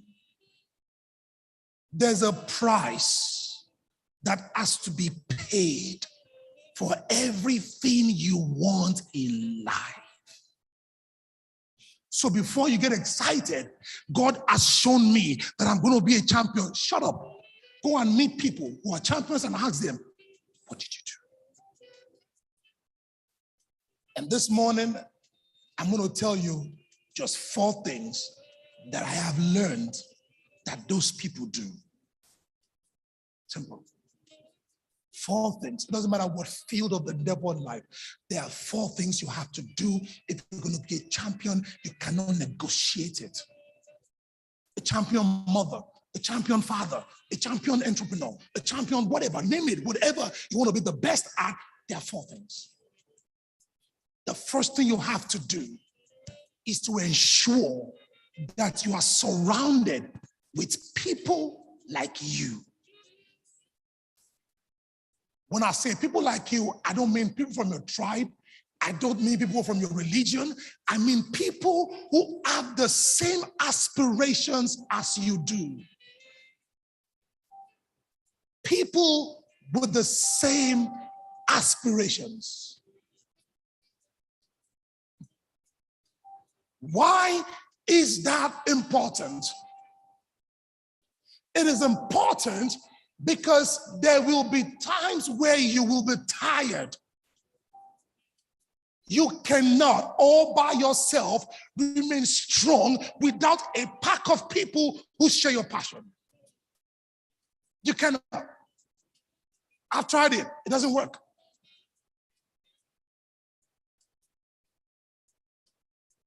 Does anybody, I think I started hearing this thing of recent, it gets me. She gets me. I think I've heard that slang. It gets me means you understand me. Does that mean my time is up? You know, if you're in a church environment, they're very polite. They won't tell you, they'll just start playing so that you know. Am I making sense here? Get them around. The unfortunate thing is there will never be many. So if all you have are 2 people, just 3 people who share where you're going, who have the same hunger like you, hook up with them. You're going to need them. I want to say this to you, you're going to need them. You may not like the fact that I'm going to use this example again, but then it always works for me. I don't know why I like using it. The day you get married, get away from all your single friends. One of the reasons your marriage will not work is because you're married and all your friends are single. You're crazy. How is it going to work? When it is time to go home, they don't have home. So they tell you, guy, where they go? Say, she there. Wait a little bit, wait a little bit. The moment you're married, get away from those guys. You don't need them anymore. You need to be around people who have the same responsibilities as you do. Because marriage is a bunch of responsibility. And if you have people who says, your husband didn't come home on time. If it was me, I won't take that nonsense. The first question is, do you have a husband? You must be crazy to be single and advise me as a married man. What gave you the license? And I must be stupid to seek you for wisdom. How did you get it? The fact that I did a marriage course does not guarantee a successful marriage. Because when they tell you, forgive your husband, don't hold grudges, don't bargain sex, make sure that it's only until you marry. And then you say, I will never forgive you. You will forget everything they told you because knowledge and experience are not the same. So before you become a champion, find guys who are wanting, who are hungry, who are passionate to become champions as well. Number 2, which is fundamental. You must, as a brother, it's a must. I don't know I want to do this. You must have a library of champions. A library of champions. I have a library of champions. What's a library of champions? It's only an archive of the details of the destination. Let me say that again. A library of champions is just an archive of all the details required for the destination. That's what it is. Does anybody here have children? Your own biological kids? That's your daughter? Your daughter? What's her name?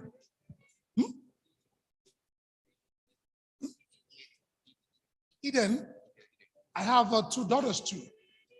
They have a boy. I never wanted to have a boy. I hate boys, man. Yeah.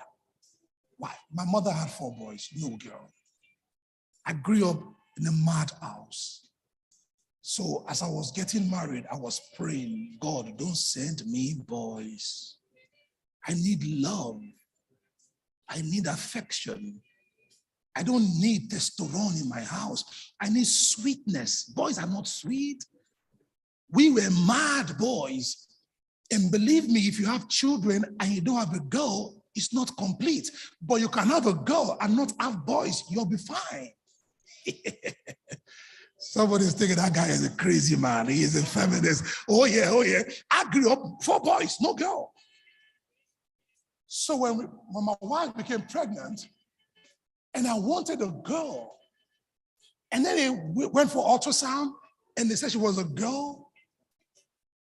Do you know the first thing I did? The day she told me it's a girl, I went to the bookstore and bought books on how to raise a girl. Why? Because all I saw was how to raise a boy. The archive that has the details of the destination. I bought like 5. When I was growing up, I need you, chairman, follow me.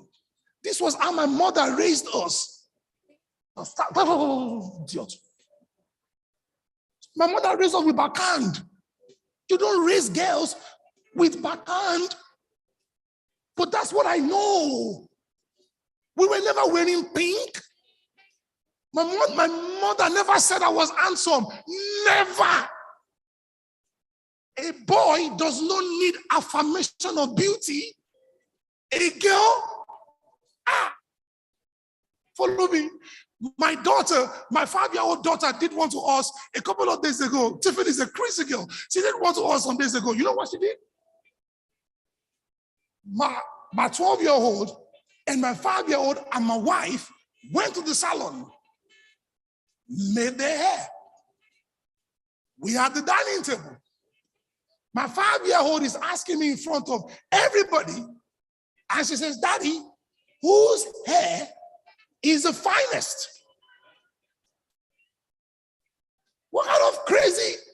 I look at my wife, my first daughter, and there's this one that is asking me whose hair is the finest. And then I said, everybody's hair is fine. She said, no, that she wants me to choose. Now, isn't this a crazy question? When we were growing up, if you cut your hair, who concern who? But it concern anybody that if I don't find. But if it is girls, they are sensitive.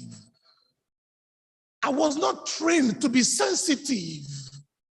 I was trained to be insensitive. That's how you raise boys, insensitive. A 3-year-old is on the ground crying, get up, be a man. How can he be a man? He's 3 for goodness sake. But that's how you raise boys. A girl, you must say, hey, Tiffany, how are you? I like your hair. In my mind, I'm thinking, what kind of nonsense is all of this now? But that's what the book said. That is what the books said. Thank you, sir. Yeah, girl, said. Have you ever seen a girl tell you, Daddy, you know you're the best daddy in the world. You will bring out the money, man. If a boy tells you, Daddy, say, what do you want? Hey, come on. The way you raise girls are different. And I was not trained to raise girls. But I went for the archives of champions who have raised girls, and I'm consuming their books. The one I'm reading now is How to Raise Teenagers. I have a girl who is 12. She'll soon be 13. I'm in trouble. Very soon she'll have a boyfriend. How will I cope? Even if I buy a Rottweiler, at some point I need to allow her to have her own life. It's difficult, especially if you know who you were.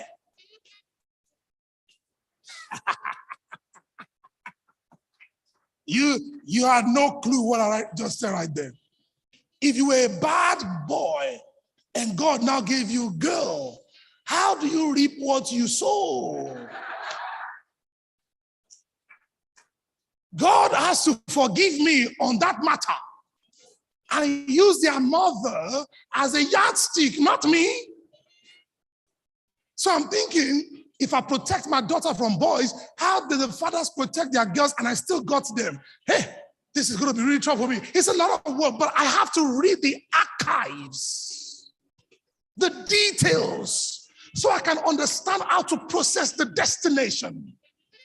But most youths in this country don't read archives. We don't have details on how to go about it. We don't. Somebody said, I want to be the next CEO of a bank. If Tony Elumelu is your mentor, go to read about, go study them. But we don't. Rather, I'm trusting God. If you trust God, study to show yourself approved. Don't harass me with your, I'm trusting God. Don't study. Trusting God is easier. Studying is work. But you know what? If you are willing to study, all you need to know about champions are on the books. Believe me or not. And go study about them. And then number 3, Koyejo, please just let me know when I've exhausted my time. Koyejo, let me know when my time, because you leave me alone. Number 3. What's the first one?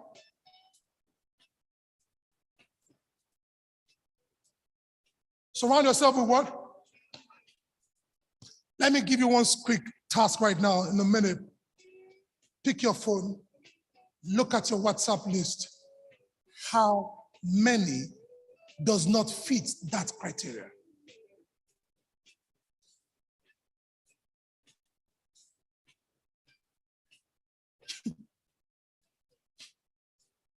Don't tell me, just pick your phone. Go through your WhatsApp list. How many people are there that you don't need? How many parasites do you have? Take a look at it. You'll be surprised that 90% on your WhatsApp list are completely useless to your destiny. Because the truth is, to even change the world, Jesus needed only 12. How come you have 2,000 on your list? Out of the 12, they became 11. Yet you have 400 people on your friends on WhatsApp. Come on. Now, I know the argument is, they are just there. Why are you in my space? I'm very careful about those that I allow into my space. You know how you change your WhatsApp status and idiots make comments? The reason is, who added them in the first place? Who gave them access? Access. And I'll be honest with you. We used to have a guy that used to come around to us. When that guy comes around to our place, for the next 2 days, you'll be disappointed to be in Nigeria. He only has one message. He only has messages of woe. This country is bad. God, we have to jackpot. Oh, things are going to be really bad. He's always blowing trumpets of destruction. So after a while, I told my wife, whenever he's coming, I need my sanity. I don't watch news. I don't allow people to talk to my life that will not enable my future. I don't. And I want to beg you to do this here. And number 2, you're going to find out one second thing I told you. The first thing was to surround yourself. One second thing. A library of what? Of champions. It will cost you money, it will cost you time, but you got to have the library of champions and study what they did. Number 3, you need to be comfortable with failure. Mrs. Adebola said that in earlier, I'm going to put gasoline on it. I used to say this prayer: oh Lord, help me not to fail. It's an honest prayer, but the honest truth is, how do you become a champion without a record of failures? I don't understand. It doesn't add up. It doesn't add up. I'm sure you're raising Eden, right? And you're hoping to be a better mother to Eden than your mother was to you. But when Eden becomes your age, she will still look back and see so many mistakes you made. It's just normal. But you know what we do? We try to run away from failure so we do not attempt anything great. And anytime you try something new, be comfortable with failure.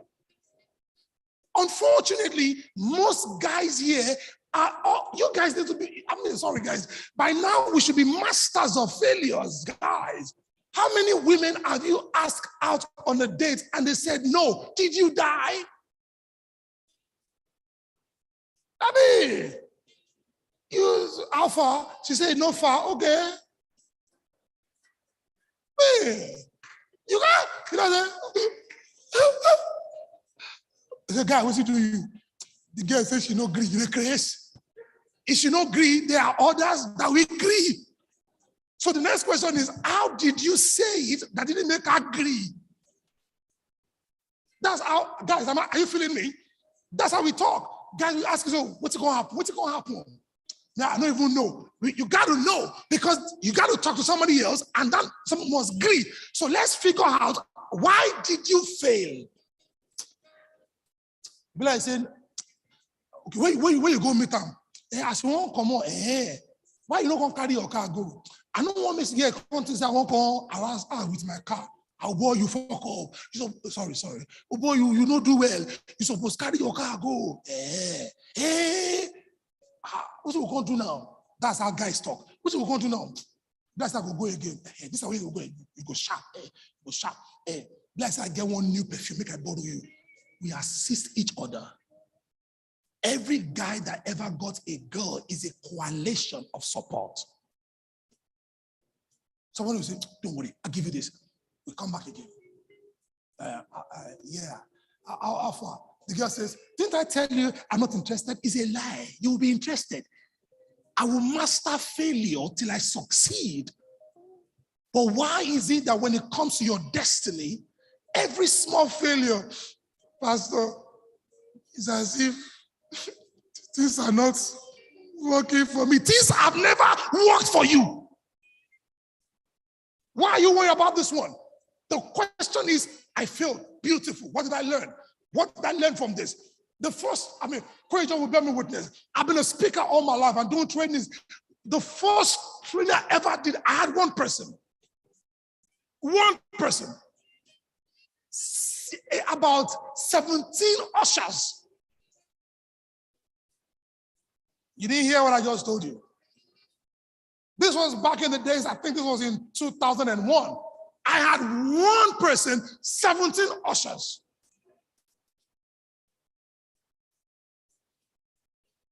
You didn't hear me. The ushers were more. We had 17 ushers and one participant. So I told the ushers to participate. So the ushers sat down. So if you saw the picture, you would think that they were not. It was just one person. When that one person happened, was I discouraged? Absolutely not. Why? Because I had read John Maxwell, when he started the first year, he flew to Chicago to talk to 4 people.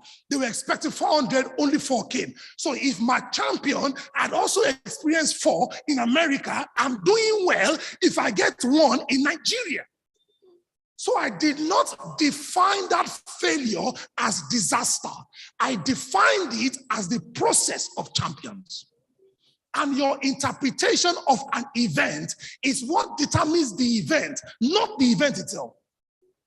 How you interpret it. So when you fail, celebrate it. Is it going to be painful? Absolutely. It's going to be painful. But then the mindset you approach it and say, well, what am I going to do next time? What did I do wrong this time to get it right the next time? That should be your approach. And if you read some books, they will tell you, fail faster, fail faster. In my young career, I call it a young career, I've written 37 books. My books sell. Look, this is me being humble with you guys. My books sell. I sell in the millions. But you will never see the first book I ever wrote, except you bought it. I hid it somewhere. It was a disaster.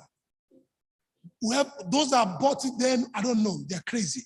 I don't know why they bought that book. Maybe they just bought it to encourage me, because if anybody needed to read the book I wrote the first time, it was me. I, the author, should have read my book myself. But I wrote the book, If you see that book with what I am doing now, if not for that, there will not be a this. Get comfortable with it. Koejo, I'll say this, I hope you can edit this from the video. I remember going to speak in a program years back.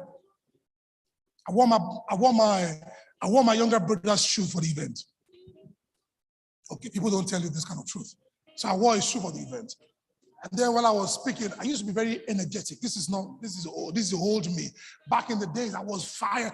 And then as I was talking, I stamped my feet on the floor for whatever reason. And then I noticed that the sole of the shoe had pulled. Now, because it wasn't my shoe, I didn't understand the mechanics of using it because my brother had used nail to hold it, but I didn't know. So when so he said something like, "Stop it!" And, so I stopped moving around. The people thought the Holy Ghost was moving. It wasn't the Holy Ghost. It was my shoe that was warning me. So I stood in one place. So I behaved myself. So I continued talking. Yeah. Luckily for me, I never used to stand on the pulpit. I was very close to the seat. So I just said, really? Quick, I round up, quick. I round up and I was running up with style and coming to sit, running up with style, and they were not seeing. And when I finished, I just sat down. And then they were clapping. Oh, in my mind, I told the guy I went with, I said, hey, it don't happen. It don't happen. The guy said, wait, I said, shoo. The guy said, shoo. Idiot too, stood up. I said, sit down. How can you come and look at it? How can they see the man of God that his shoe has put up? So I told the guy, pull off. Say, pull off. How, sir? I said, ask me. How? And then the guy says, so what do we do? I said, we get nail. It's nail. Go and find nail. The idiot went, brought law. I said, how can you bring this kind of nail for shoe? What? How will am I Jesus? You want to nail me? I'm not, that's no, I said nail for shoe. Where will you get nail for shoe? You know, these things are sweet to say now, but imagine yourself in that situation. It's failure, but there's nobody that learns without failure. As a matter of fact, the more champion you become, the more failure you master. The more you master it. Apologies once again. If you've been married for 10 years and above, you will realize all your failures of the first year, second year, the things you were not supposed to argue about. When you look back, you say, I was very stupid. I shouldn't have even bothered to be. And then you analyze yourself because you see, that's how champions become. You learn from your failure. And the last thing, apart from failing, the last thing champions do, well, from my own study, is that in their mind, they never become champions.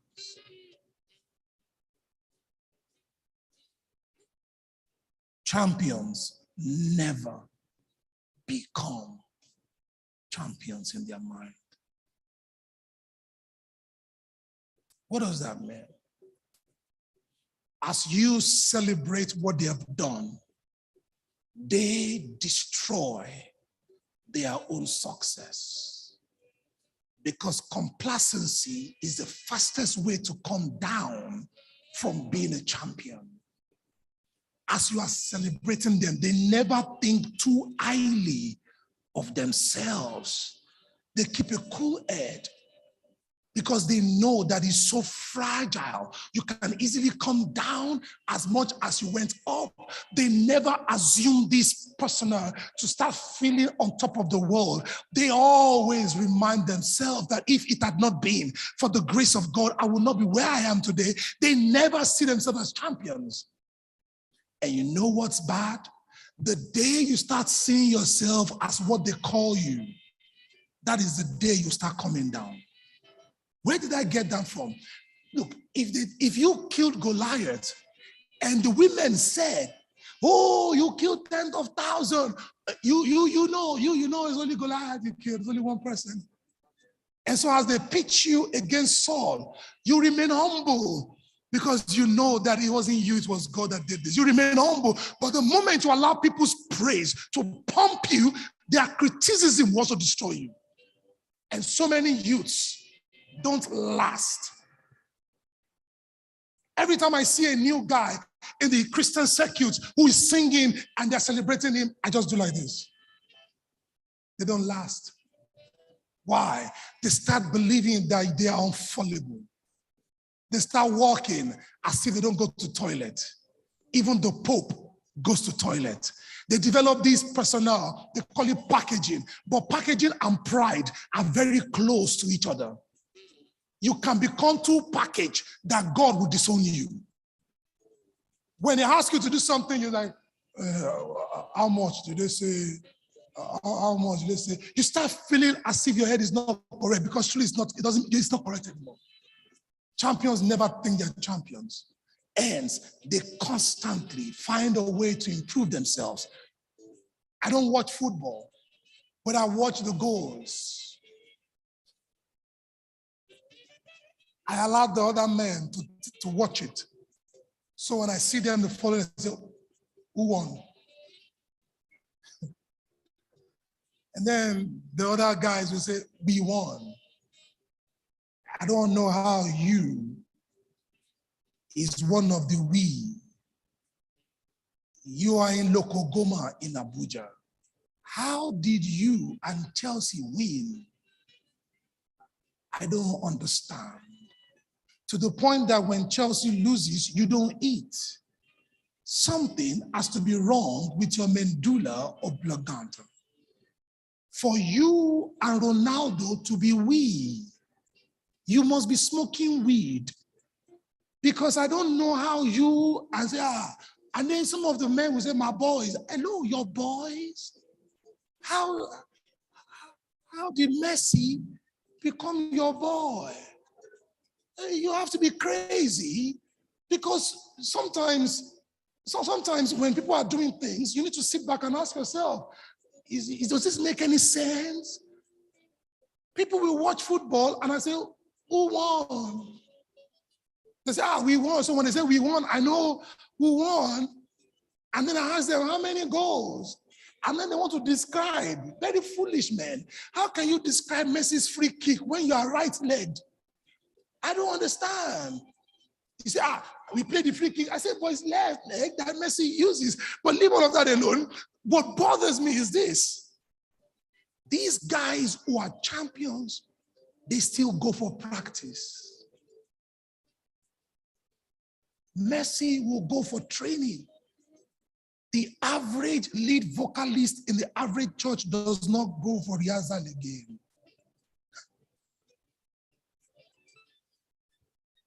Seriously, guys. You cannot remain a champion if you think that you have done everything. You have to always humble yourself and always remember that somebody else is on the waiting list. And if you wait for too long, there's always an Esther willing to take over the position of your Vashti if you think that without you, the king cannot survive. Brothers and sisters, the playbook of champions is this simple. But then we all need God. Thank you very much, everybody.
I found that nothing in life is worthwhile unless you take risks. Nothing. Nelson Mandela said, "There is no passion to be found playing small and settling for a life that's less than the one you're capable of living." Now, I'm sure in your experiences in school and applying to college and picking your major and deciding what you want to do with life, I'm sure people have told you to make sure you have something to fall back on. Make sure you got something to fall back on, honey. But I never understood that concept, having something to fall back on. If I'm going to fall, I don't want to fall back on anything. I want to fall forward. I figure at least this way I'll see what I'm going to hit. Without consistency, you'll never finish. So do what you feel passionate about. Take chances. Don't be afraid to fail. There's an old IQ test was 9 dots, and you had to draw 5 lines with a pencil within these 9 dots without lifting the pencil. The only way to do it was to go outside the box. Don't be afraid to think outside the box. Don't be afraid to fail big, to dream big. But remember, dreams without goals are just dreams. Reggie Jackson struck out 2,600 times in his career, the most in the history of baseball. But you don't hear about the strikeouts. People remember the home runs. Fall forward. Thomas Edison conducted 1,000 failed experiments. Did you know that? I didn't know that. Because the 1,001st was the light bulb. Fall forward. Every failed experiment is one step closer to success. You've got to take risks, and I'm sure you've probably heard that before, but I want to talk to you about why that's so important. You will fail at some point in your life. Accept it. You will lose. You will embarrass yourself. You will suck at something. There's no doubt about it. And I know that's probably not a traditional message for a graduation ceremony, but hey, I'm telling you, embrace it because it's inevitable.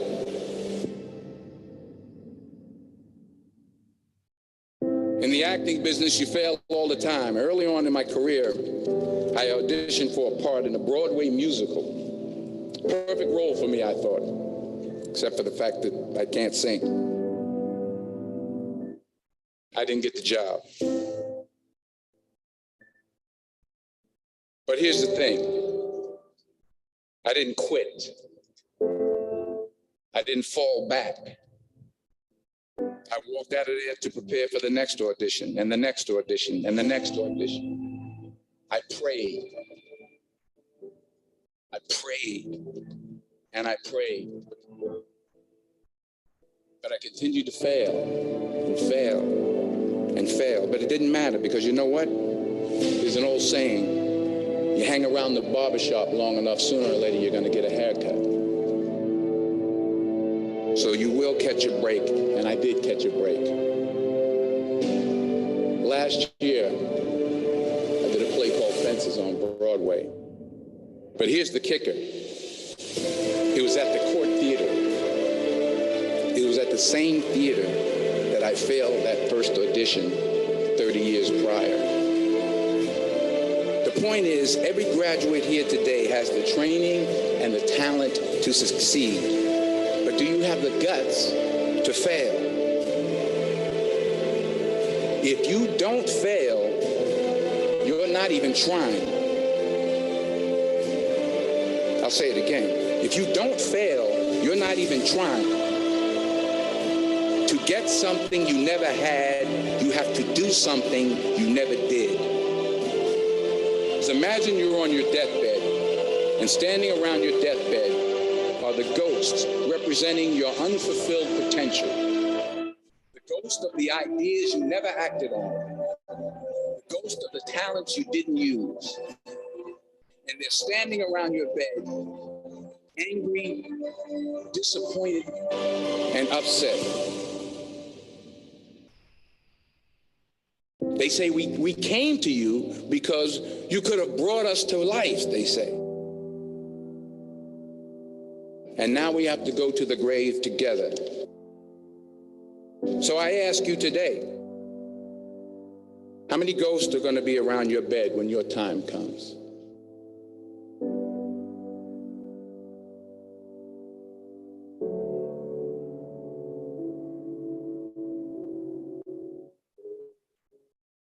I just got back from South Africa. It's a beautiful country, but there are places there with terrible poverty that need help.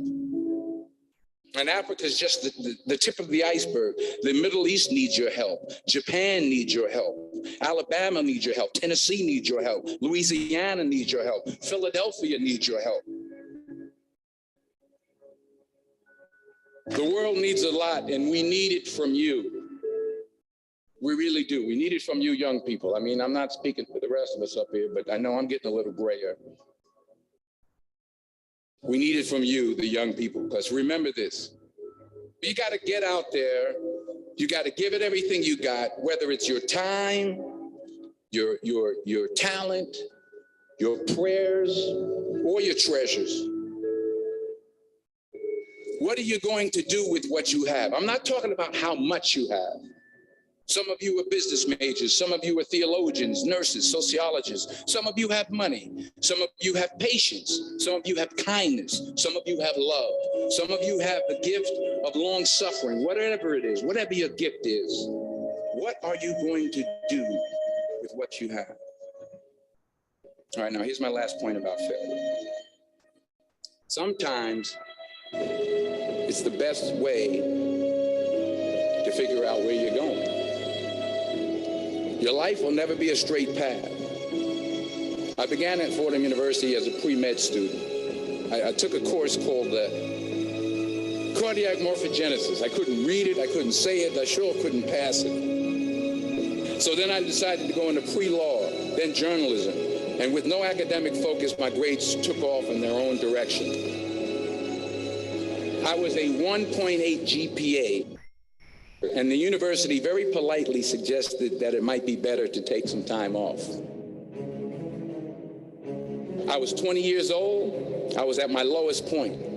And then one day, and I remember the exact day, March 27th, 1975, I was helping my mother in her beauty shop. My mother owned a beauty shop up in Mount Vernon. And there was this older woman who was considered one of the elders in the town. And I didn't know her personally, but I was looking in the mirror, and every time I looked at the mirror, I could see her behind me, and she was staring at me. She just kept looking at me. Every time I looked at her, she kept giving me these strange looks. So she finally took the dryer off her head and she said something I'll never forget. She said, "Young boy, I have a prophecy, a spiritual prophecy." She said, "You are going to travel the world and speak to millions of people." And in the years that followed, just as that woman prophesied, I have traveled the world and I have spoken to millions of people through my movies. Millions who up till this day couldn't see me, who up till this day I couldn't see while I was talking to them, and they couldn't see me, they could only see the movie. They couldn't see the real me. But I see you today, and I'm encouraged by what I see. And I'm strengthened by what I see. Because taking risk is not just about going for a job. It's also about knowing what you know and what you don't know. It's about being open to people and to ideas. The chances you take, the people you meet, the people you love, the faith that you have, that's what's going to define you. Never be discouraged. Never hold back. Give everything you got. And when you fall throughout life, remember this: fall forward.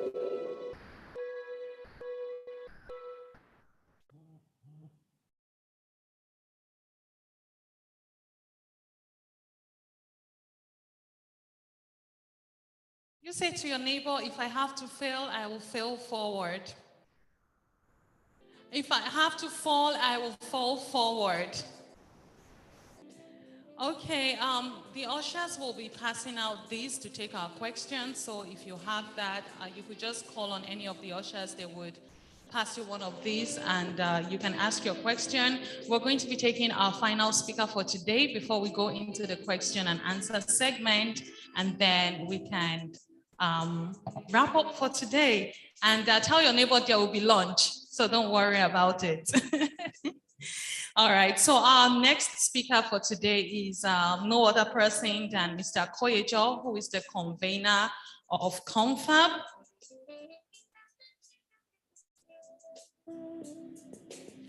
Mr. Koyejo is an innovative entrepreneur with great passion for creative excellence. He's the founder and chief executive officer of Chronicle Software Development Company Limited. The company he founded while he was in the final year in the university on the 27th of September 2007. They went from zero to emerge as one of the top 50 emerging businesses in Nigeria by Diamond Bank in its Bet3 program in 2013. And with over 1.2 million users since inception in about 40 countries and in 4 continents, Chronicles is fast becoming a global company, and its goal of becoming Africa's finest solution company very much on track. He's a graduate of computer science and was pioneer president of Programmers Group of University of Ado-Ekiti, an IT professional with over 20 years experience in developing many cutting-edge solutions for schools and large organizations. Mr. Koyejo has developed commercially viable solution, which includes Success Box and Daily Manna for mobile, a digital learning device for students and schools. Mr. Koyejo was selected among the top 35 entrepreneurs in West Africa by Stanford University, USA, to attend its Stanford Seed Program designed for leading entrepreneurs in emerging economies. This he briefly attended in August 2016. He's an alumnus of Enterprise Business Center, a sister institution of Lagos Business School, and he is the convener of the Confab, which is an annual event of young professionals and students, which aims at empowering youth to take the lead and excel in their chosen fields. And this is a fruit of that passion. Mr. Koyejo has a passion for youth to teach them principles that will make them peculiar and priceless. He enjoys inspiring reading and vision casting. Ladies and gentlemen, Mr. Koyejo.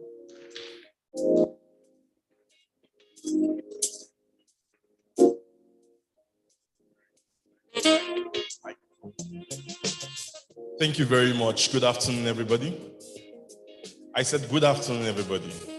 So our first edition of the Confab was in Lagos, and we had 36 people in attendance. So our first edition in Abuja, maybe the numbers are slightly above that.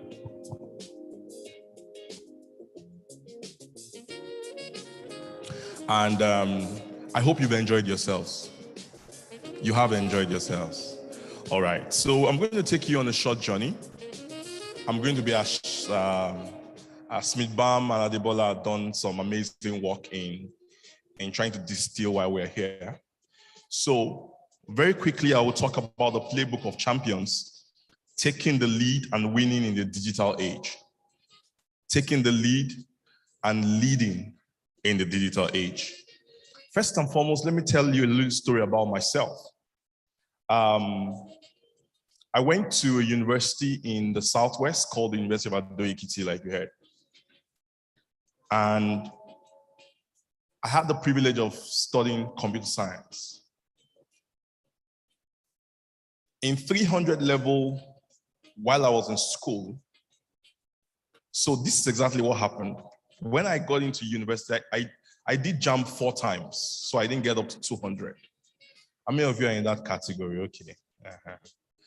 So I'm one of those people that jam, you know what I'm saying? Yes. So I did it 4 times.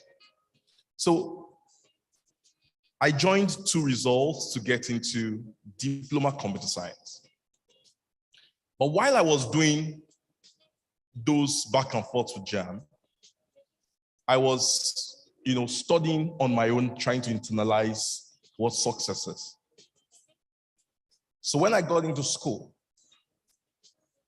before I wrote any examination in school, by faith, I wrote on my book, Jesus is the giver and the source of all my excellence. I have not gotten anything called excellence. My best was a C6 and D7 and some very good F9. I don't want to bore you to let you know the subject I got. Oh, I like the way my lady is smiling. Yeah, I got F9. So when I got into school, I had that conviction because I'd taken myself through some process and I had strong faith in God that cannot fail. So my first result in university came. So there was a part of me that was struggling academically, and there was another part that now, transformed. So the lecturer came to class the first day and said, oh, your result has come out. First result in university. And we're all excited. We're, Jambites or, diploma students in university.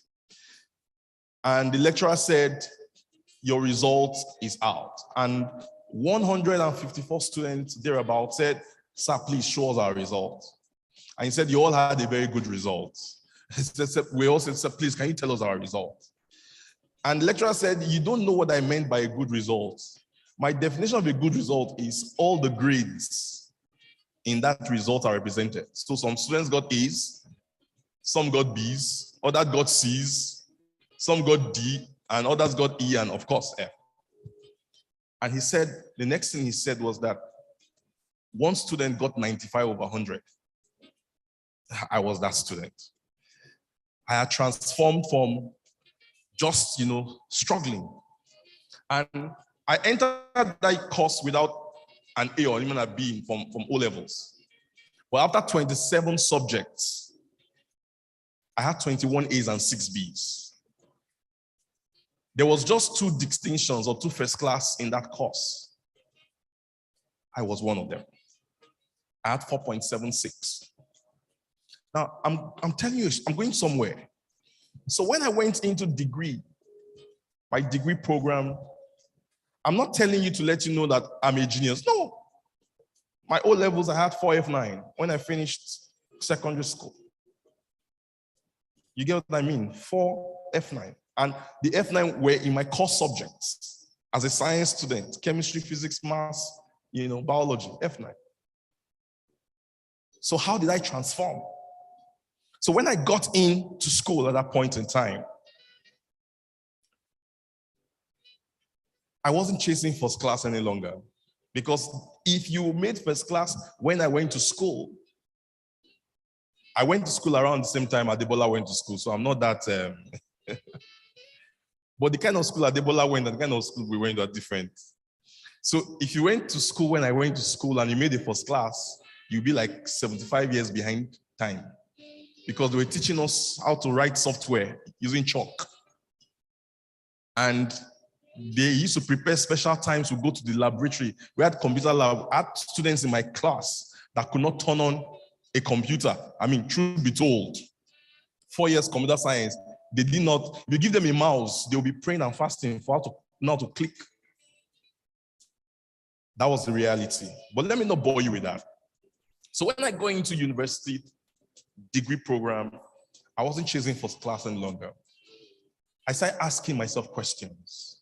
Koijo, what are you meant to be? I started reading books. One of those books I read was Read That Poor Dad. I read YXY. I was just feasting. So in 200 level, there was one fight inside me. I called the E fight. Do I become an employee? Do I become an entrepreneur? And that fight was burning inside me. So in 300 level, I got to a conference. The conference was NUPI10, organized by Nigerian Association of Computer Science Students in 2006. Then we had a very, very bright entrepreneur come to speak to us. So just like today, some things have taken place in our lives when our speaker spoke to us. I sat down there, and this man came and he abused every one of us. I mean, in quotes. Told us, go and do something with your life. Just like how, Dr. Smith spoke to us this afternoon. I mean, tried to wake us up. And so I went back home. And when I hear something inspiring, the next thing I like to do is to pray. Because I know that God gives clarity and direction. So I knelt down and I told God, Lord, what do I do with my life? Do I become an entrepreneur? Do I become an employee? This was 300 level. And God told me, he said, pick your Bible, count the 13th book of your Bible. Let that be the name of the company. So my Bible was by my side. I picked the Bible and I started counting. Genesis, Exodus, Leviticus, Numbers, Deuteronomy, Joshua, Judges, Ruth, Samuel, First King, Second Kings, Chronicles. First Chronicles was the 13th book. And so I knew that the path was entrepreneurship. How to start? I didn't know how to start. It was not until a year later, final year university,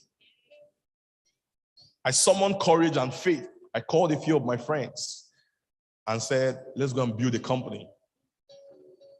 And 5 of my friends followed me, including myself, making 6, and we formed the company. The next year, we registered the company in CAC. September this year, Chronicle Software was 15 years. Celebrated our 15 years anniversary. Adebola honored us with our presence. Thank you very much. I'm just telling you a story to let you know all of this. That the most important thing that can happen to you in life is to find clarity of purpose, clarity of direction, clarity of destination. Although we know that it's still in a journey, there's really no destination. Just keep going. You hit your goals, you set new goals, and you just keep climbing. So what are the playbook for champions in our field? So first and foremost, what's the playbook? Adebola did justice to that, but let me just add some little icing on the cake. A playbook is that document that contains your plans, your goals, and the processes and the strategies on how to get there. Now, you need to ask yourself, we have different fields. We have various sectors, from entertainment to fashion, to tech, to business, to entrepreneurship, to retail, to FMCG, and all that. Different, from banking to finance to insurance. Have you asked yourself, which sector am I called to play in? That's important. You need to understand, okay, I also need to mention broadcasting, journalism, very, very powerful sectors. Now, in those days, we were taught that if you go to science class, you were the strongest of all. Everybody was rushing to science class. It was when I finished university and started walking around this class that science class is not the ultimate. People in arts class, they are the strongest people in the society, true of us. You don't know. We science people, okay, we do programming, we do coding, we do invention and all that. But there are some set of people that shape the way we think. As some people that shape the things we do. We think the things we do them deliberately. But there are some people that program you with psychology from what you watch and from the music you sing. Those people are stronger than scientists. Those people are in arts. So don't think that if you're in arts, you're in the minority. Or don't think that you will not influence something. No. All of you know that football is a form of arts. There's this footballer that we know. If I call his name, you all know him, Cristiano Ronaldo. He has 500 million followers on Instagram. 500 million people. There's nobody on earth that has that kind of following. So if he tweets something on Instagram, not a lot of people will see it. That's to tell you the kind of power associated with arts. So I'm just going to underscore the fact that whether you're doing sciences, whether you're doing business, Whether you're in humanities, you are very relevant. You just need to find out what it is that you are called out to do. Let me not bore you up. To be successful, a person needs to have a clear vision. The Bible says, write the vision and what?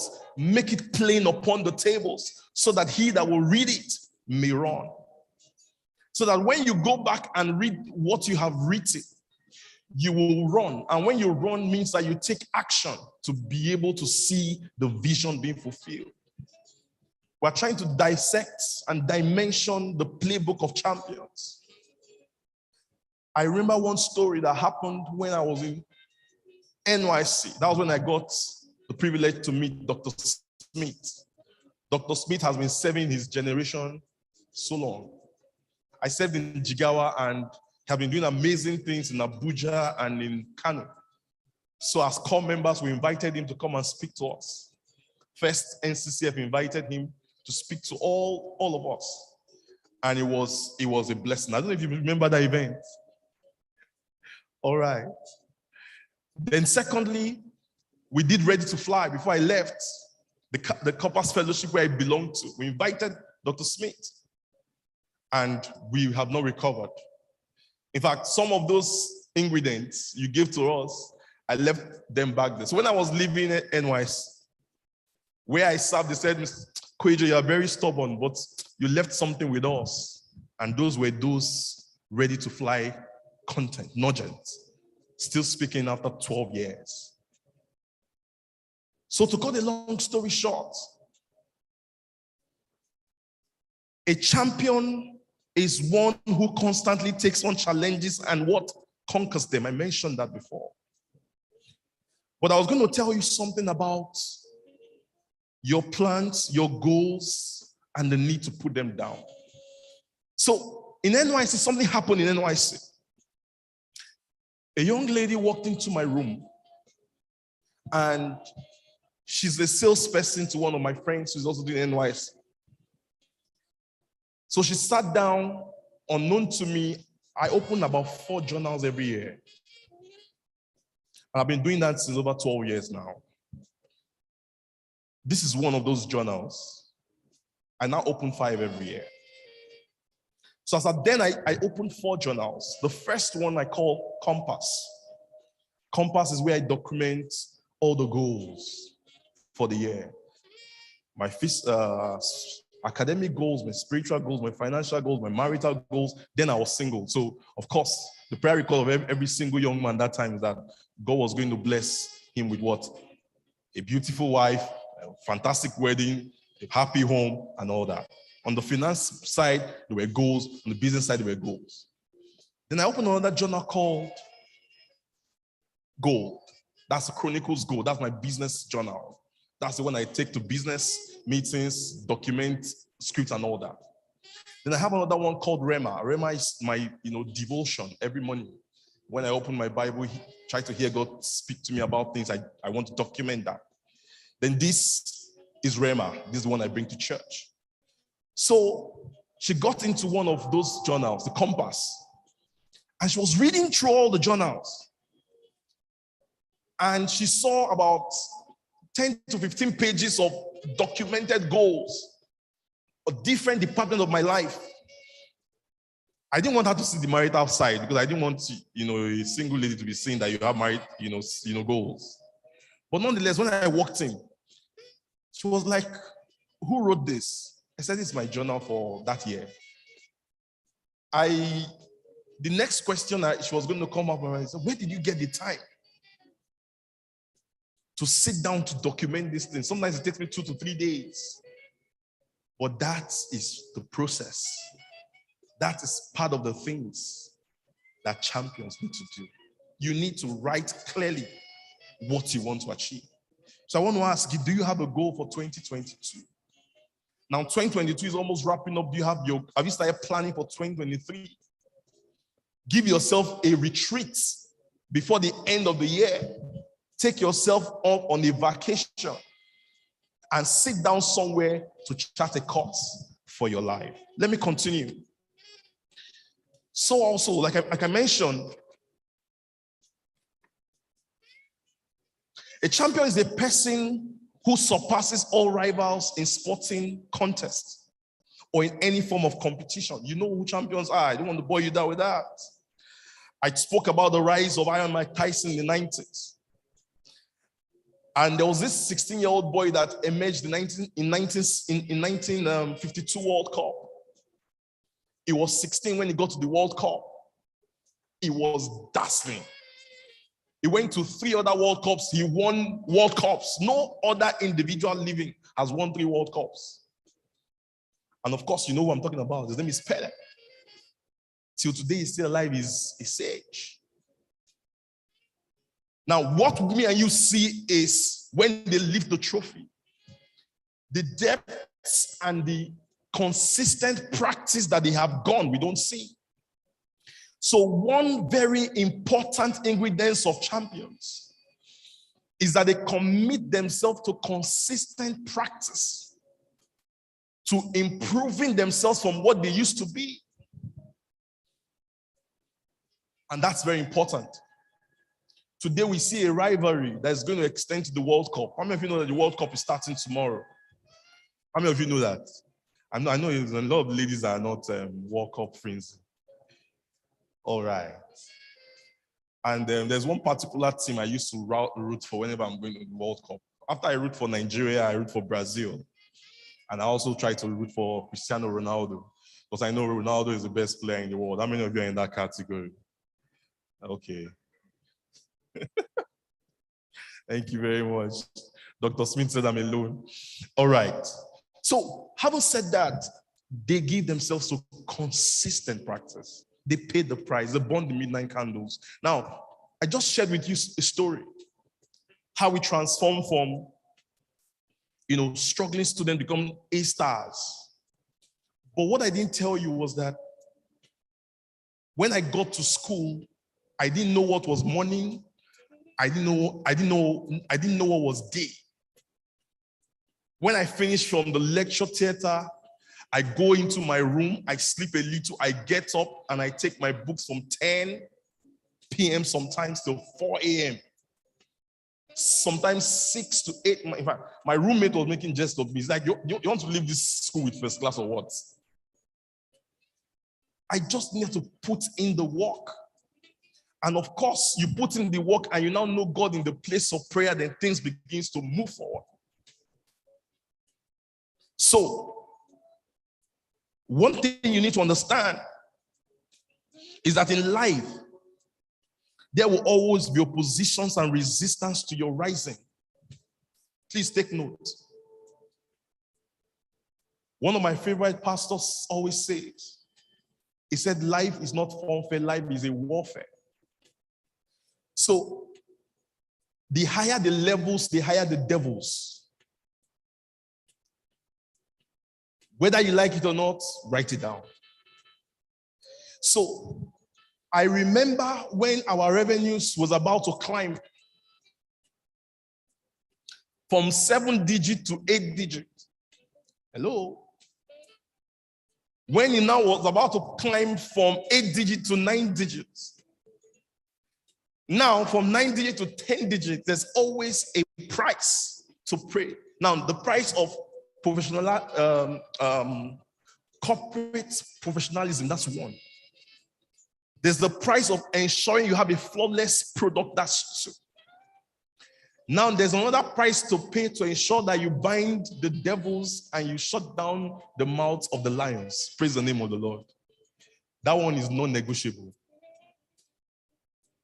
And to every rising, there are oppositions, and you as an emerging champion, there is a posture you have to take to ensure that you can, weather the storms.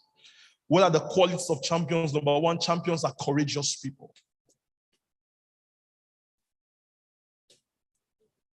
Don't be afraid to open those big doors. Don't be afraid to write those proposals. Don't be afraid to say, I want to see the minister. We have to fly all the way from Lagos to have appointment with ministers. But you are here in Abuja. It's just take one Uber or rent a car for one day and you are off to the ministry, which is not very far from there. But do you have the mental, creative imagination to be able to engage a sitting minister with a conversation for 10, 20 minutes and lock him in? That's what you need to start thinking about. Another stroke of champions is that they have what they call resolute determination to succeed.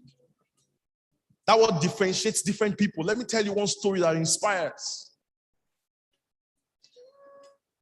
What is pushing you? I mean, I always told people, you cannot sell the ingredients of getting people to move. It has to come from within. Something must be driving you.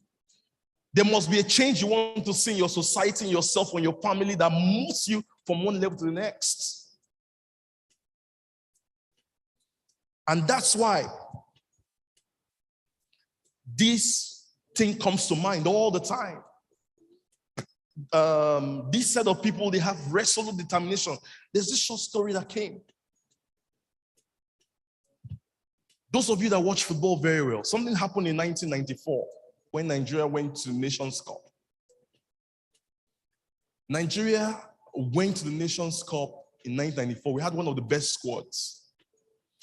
But we faced a team in the Nations Cup called Zambia. Those of you that were, how many of you watched that tournament? Let me be sure, so I know how to be descriptive. Am I always alone? Yes, Tunisia, yes, 94, Nations Cup. That was when JJ Okocha was at his best. Omokachi was at his finest.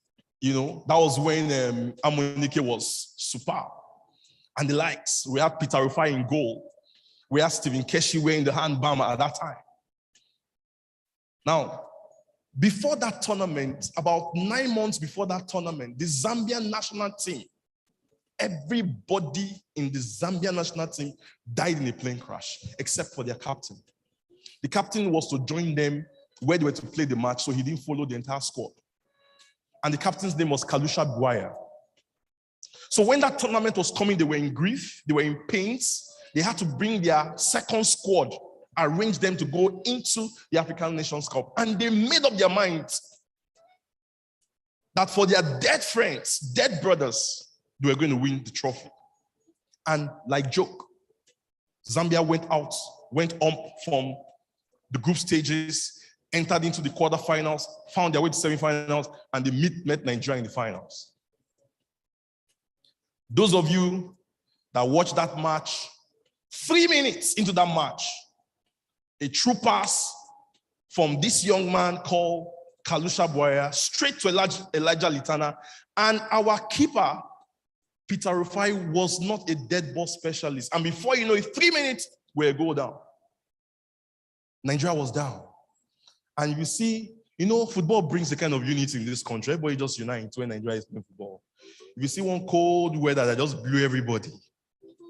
But the boys, they picked themselves up. The story is not about Nigeria, it's about Zambia. Before you know it, our coach did something he has never done. He played Amunike for the first time in the match. Amunike used to come from the bench. And Amunike scored the 2 goals and Nigeria won the match. But that's not where the story ends. So Zambia, they were not too happy, but they consoled themselves that their second team went on to do what? To get to the finals, and they got second position. Fast track. 10 years, 15 years after that time, another Nations Cup was coming on. Now, after all these Nations Cups, Zambia was the team to beat. Everybody was just beating Zambia and all that. Then the Nations Cup came. Now, I told you, their team had a crash, right? Now, this time, the Nations Cup was going to be played. The final of Nations Cup was going to be played 30 minutes from where their whole team crash landed. Where they were going to play the finals was just 30 minutes from where their plane downed that year. Then their team came together and said, this time around, the spirits of our brothers are in that land. We are going there to conquer. Now, Zambia was not even part of the best teams in Africa at that time. We had the best team in Africa at that time was Ivory Coast. Ivory Coast had all the best people. They had Didier Drogba, they had Solomon Kalou, they had, all the stars. and a relatively unknown team, driven with a passion, driven with a determination. They went to that Nations Cup. Guess what? They beat everything. They got to the finals with Ivory Coast. Now, when you're about to start the match, everybody in Africa already are written them out. But I read the news. They were not going there to lift the trophy. They were going there for something bigger than that cup. Departed friends of the football national team about 15, 18 years ago. Now, the question I want to ask you, why do you really want to succeed? Why do you want to be a champion? What are the stakes? Why do you really want to do it? What's motivating you from the inside? What's driving you from the inside? Guess what? They started the final match. And this Zambian team, they knew that they couldn't match the Ivory Coast player for player. They fought the match till it went to penalty shootouts. And they beat Ivory Coast, Côte d'Ivoire. And they lifted the trophy. Just 30 minutes from where. And they all knelt down. You can watch the clip, it's still on YouTube. They knelt down when they finished the match and they raised their hands up. And they said, this trophy is for these boys that sacrificed for the national team. So if I'm going to ask you, why do you want to become a champion? Or why? Oh, I want to become a champion because I want to become a big boy. So I can flex. So they can know that I have arrived in my church. So that when I park my car, you know, yes, this one, its time has come. Those are not very, very sustainable drives. Those things whizzle off away. But when your desire is to see the world a better place, when your desire is to see that people move from minimum and reach the fullness of their aspiration, when your desire is to better mankind and take mankind from, where it is to, a deeper horizon, where your desire is to contribute meaningfully to the progress of the human race, that's very strong. And that's where you and I need to build our tent. So the big question comes to you today.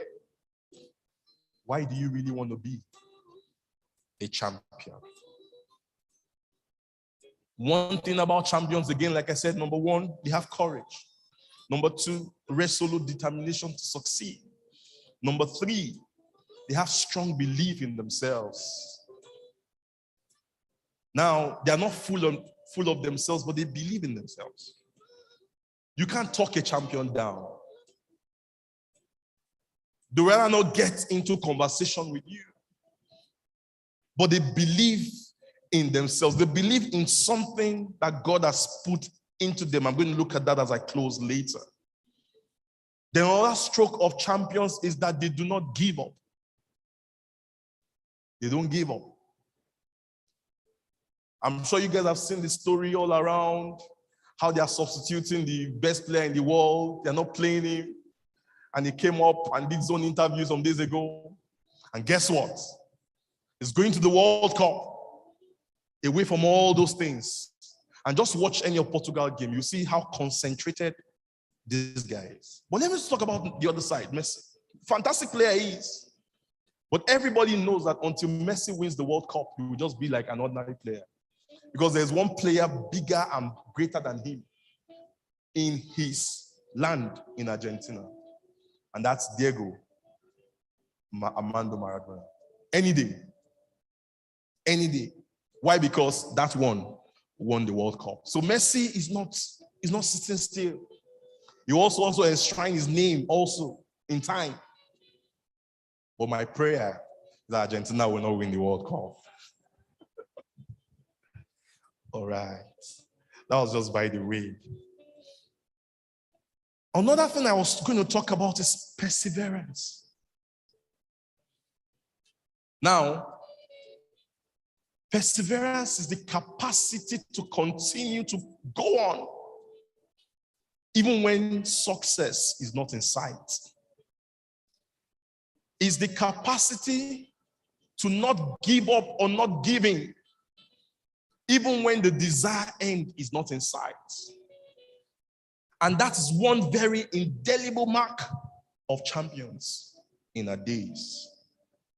So, dear friends, another very important skill of champions is that another very important quality of champions is that they set up themselves to acquire necessary skill sets. Now, let me ask you, first and foremost, you need to ask yourself very pivotal questions as we go on. If you are going to lead in the digital age, you cannot join or follow the bandwagon. You cannot join the rat race.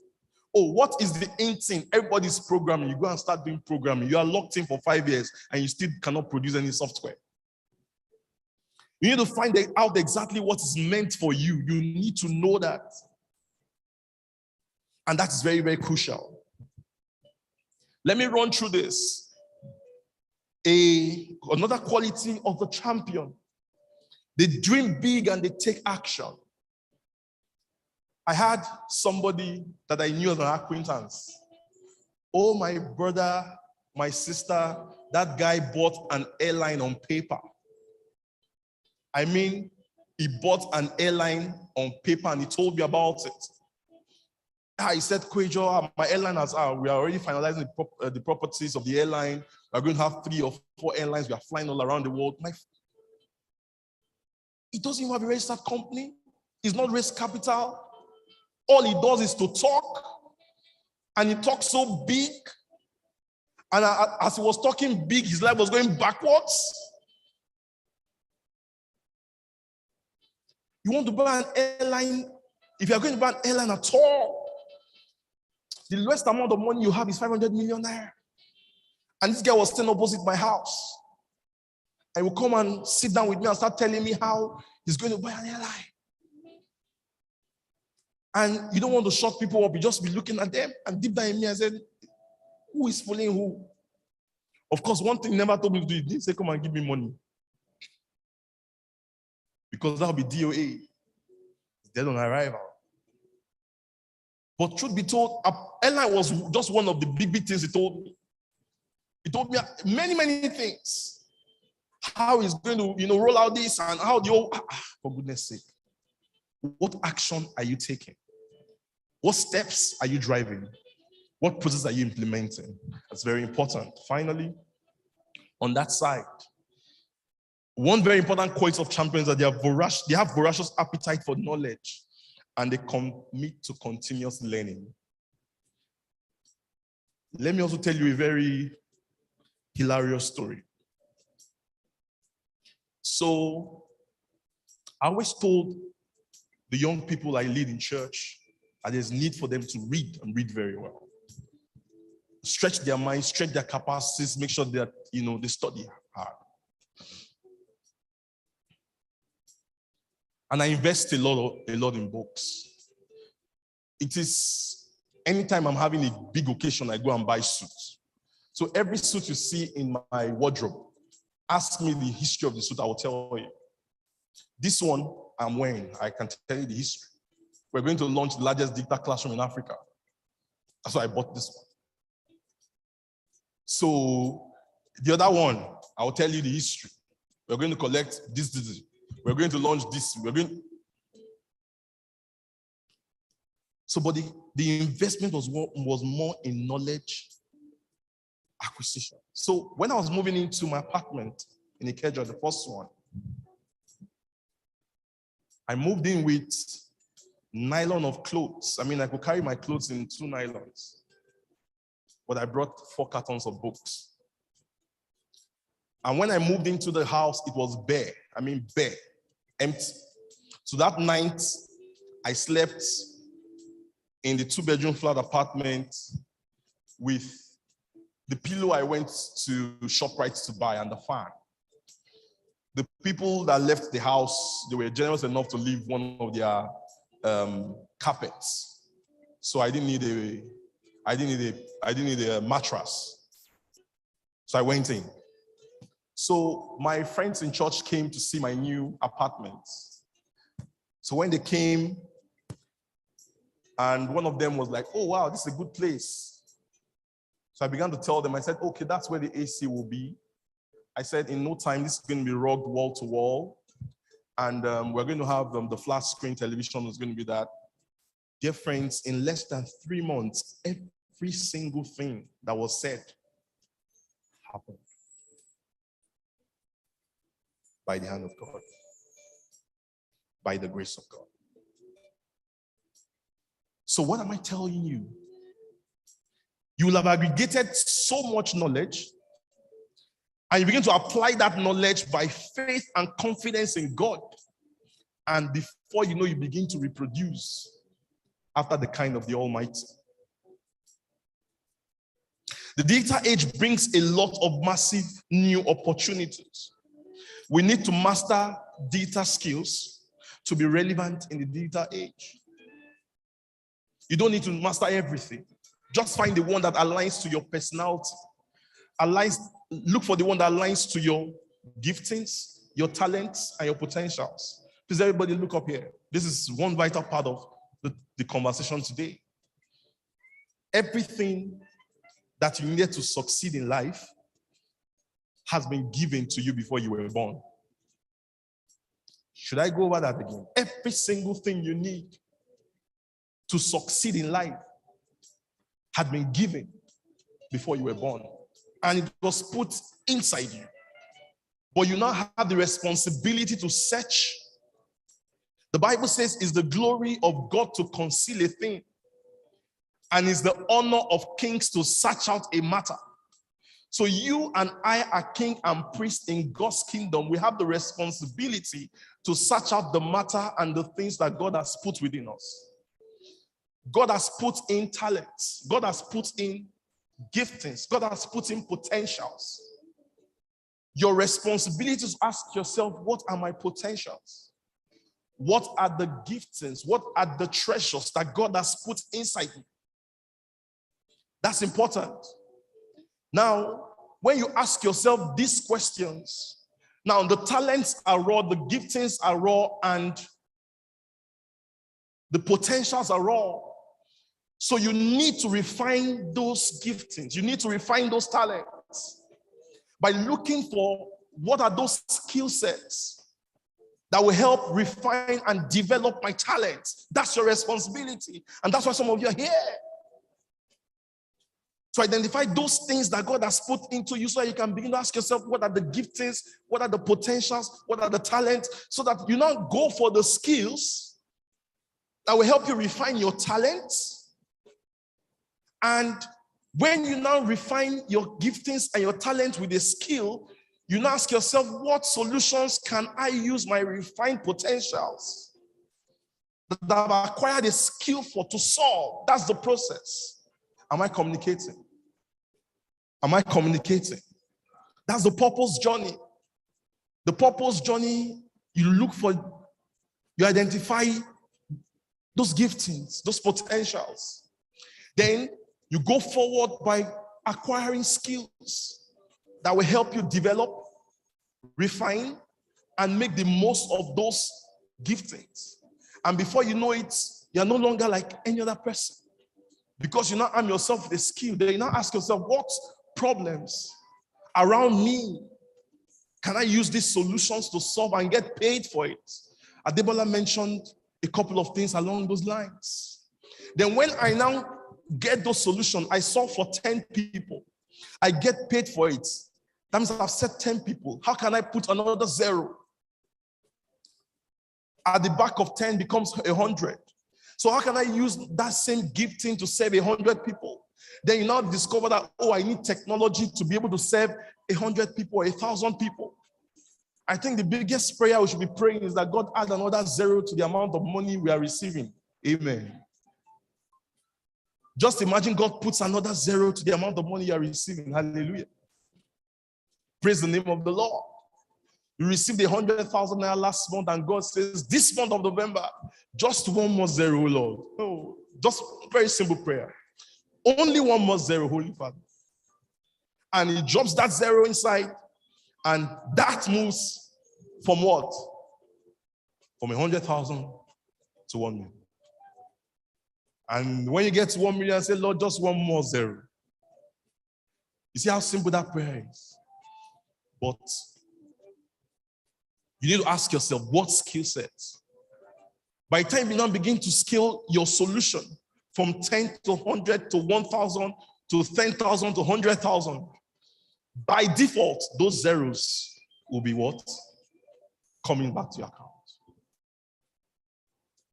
So by so doing, it will be history that you were poor. I told some people, I've entered a bus in Lagos and I didn't have money. I was just coming up that time. I just started my company at that time. When you say the just shall live by faith, my friend, we have spent faith a lot. Praise the name of the Lord. Faith is a very powerful currency. It answers anywhere. So one morning, I was going to walk that time, and the Lord said, I said, Lord, where do I go? I said, I don't have money in my pocket. And God said, get up, go to work. Oh, you guys don't know Lagos so much. But I was going from a very far place.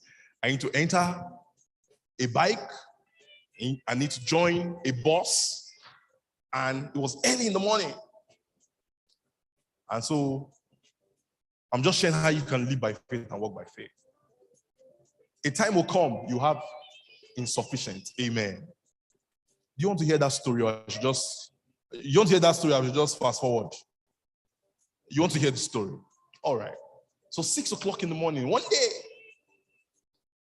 I didn't have money. So I'm just letting you know that even when you don't have money, with faith, with God, with focus, with vision, with determination, you will get to your destination. So, dear friends, around 6 o'clock, I walked out and I needed a bike man to take me to where I would get the bus. When the bike man was drawing very closer, I was flagging him down and he was slowing down. I said, Lord, what do I do? The Lord said, before you enter the bike, tell the bike man you don't have money. And so the bike man in Lagos, that morning, it was those guys that speak Hausa, so they don't hear English too much. They just hear where I'm going to, where I'm coming back, and the money you give them. So I flagged the bike man down and said, I'm going to under the bridge, but I don't have money. And I was his first passenger. And the next thing I would hear was that the bike man says, enter. I said, God, this God is wonderful. So I put my jacket very well and my laptop. I entered with all sarcasm and pomposity. So I sat down in the bike and the bike moved. I said, God, you are wonderful. This God is working. This thing is going smooth. Hallelujah to the Lamb of God. So when I got down under the bridge, I looked at the bike man. I said, I don't have money, but my God bless you. Just like that, I just zoomed off. I said, oh, well, that's -1 prayer point. So the next one, you see conductors in Lagos in the morning, 6:30 a.m. You don't pay complete money, they are holding your bag. I mean, they are holding your shirts. And now you wear suits and you say you don't have money. So I stood by the bus stop. And I said, God, what do I do next? So he said that the same thing you do, tell the conductor before you enter the car that you don't have money. I said, okay, that's fine. So, but you know now, you don't want to embarrass yourself in Lagos. So I had to look for when the conductor came to the back of the car. And as a very smart young man, I had to, get close to the conductor. And I don't want to speak very loudly. There are some things you want to say, you don't need to say with loud voice. Amen. So I whispered to the conductor. I said, conductor, I don't have money. And before you know, the conductor said, enter. I said, God, this is great. But I never know. Tell your neighbor I never knew. I never knew the conductor heard that. I said I didn't have change. So I entered the car. That's the boss. And I sat down at the back. I was enjoying myself. The bus has moved. Everybody was filled up. Then the conductor started saying, "Oh, where that?" You know, where that means, where's your money? So it started from the front row. In my mind, I mean, I've settled this thing with the conductor. I'm just good. I'm just fine. I mean, hallelujah, praise the Lord. So the conductor started moving. Went from the first row. Said, "Where that?" Collected from the second row. When he got to the last row, he looked at me. "Oga, where that?" My dear friends, if I tell you I remember what I said, till today, I can't remember. I say, "Conductor, you know now." Amen. That's when I knew that action speaks louder than words. But the next thing the conductor said was what wowed me the most. He said, "Oh, I thought you said you didn't have money." He said it in Yoruba, and he just kept quiet. When I landed at my bus stop, then God spoke to me finally. He said, "You don't need money to get to your destination. Just follow me." I bring a good news to you here this afternoon. Some of you are way down because you don't have money. Some of you are depressed because you don't even know what to do next. But I bring good news. If only you can hear his voice. That voice came to that widow at Zarephath. He said, "The barrel of meal shall not waste." He said, "The cruse of oil shall not fail until the Lord will send rain upon the earth." Friend, that's the voice, is only what you need. In the age where we are so infused with social media, if you don't have data, it's as if you are lost. We need to be smarter as kingdom people. We need to be smarter for the voice of the Almighty. It's the cure for all frustrations. It's the cure for all miserableness. So I want to implore you today, for those of you that are here and you have a relationship with God, fantastic. And those of you that have not cemented one, you need to have one. Because to succeed in this age, there's strategy, there's packaging, there's everything. But the most important, I cannot deceive you, is that you have the man of Galilee by your side as you walk through life.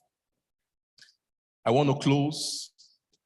You need to take steps to acquire necessary skills, develop potentials, giftings, and talents, identify problems that suit your society, and provide solutions to solve problems and get paid for them.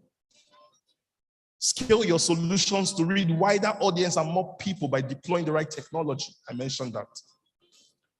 Commit to consistent improvement of that solution. This is how you live in the digital age. Thank you very much.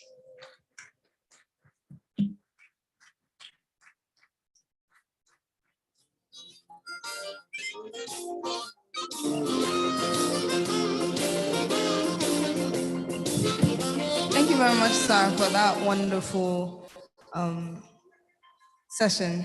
It was really amazing. Did all of you learn something? We all learned something. That is the goal of this. So I believe we are to be starting the panel session where we'll be getting questions from everyone and having that talk. Did we write down our questions? Or do we want to take a minute to do that? Does anybody particularly, did anybody write down their questions? Come on, small wave of hands. All right, so just let him pick up all the questions while we just get this set up. So just give us a couple of minutes and we will have the setup so that we can take all questions and all the answers. Thank you so much, everyone.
Okay, can you hear me? All right. So yes, so that's what I was saying earlier. Like you also have to be relevant. So if the training you are taking, there's already courses online. So why do people prefer the online courses to the physical one? So I'm assuming your course, that one you are doing is physical. So why would people prefer the online one? And what are your target audience? Are you targeting the same type of people? Because naturally, maybe the people that go online prefer self-paced training, which is why they are there. People that go for physical training prefer the practical hands-on. So that means you're not really targeting the right customers. That could be it, right? I really don't know about your business, but that could be one reason why maybe you're not getting more traction like you should. Secondly, is that why can't your training be also digitized? Why can't you create a digital way of passing that same information and let people to do it in a way? Is it that the training is so restricted? Okay, now for example, for training, just like the way people that have products use Instagram, people that also offer training have like the Udemy, the Coursera, where you can put your products. Have you ever tried that? Have you ever explored that distribution channel? Because they already have a way of attracting customers. So you putting your content there means that you can get customers quickly, similar to how someone that has products can leverage on Instagram. So have you considered that? So depending on the kind of structure of the training program that you offer, we answer all these questions, which we inform your own strategy of how you continue to grow that business and acquire customers.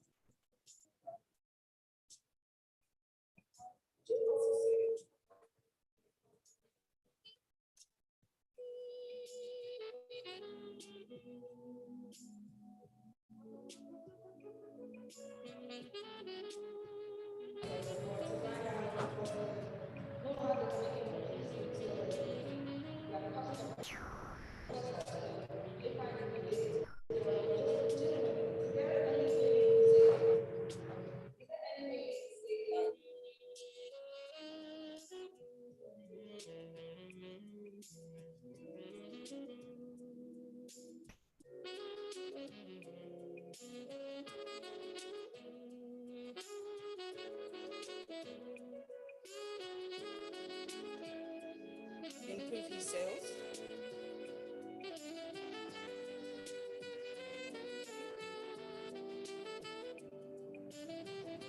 Hello? Okay, okay now. All right. So yes, you can always leverage on technology, just like the example I gave during my training. Any process that you don't know the end to end manually, it is difficult for you to automate. How you automate it is like the end goal. The first thing you need to know is how do your customer actually relate with your product, which is why I said you need to know your customer journey. That customer today, who is that customer and how do they relate with you?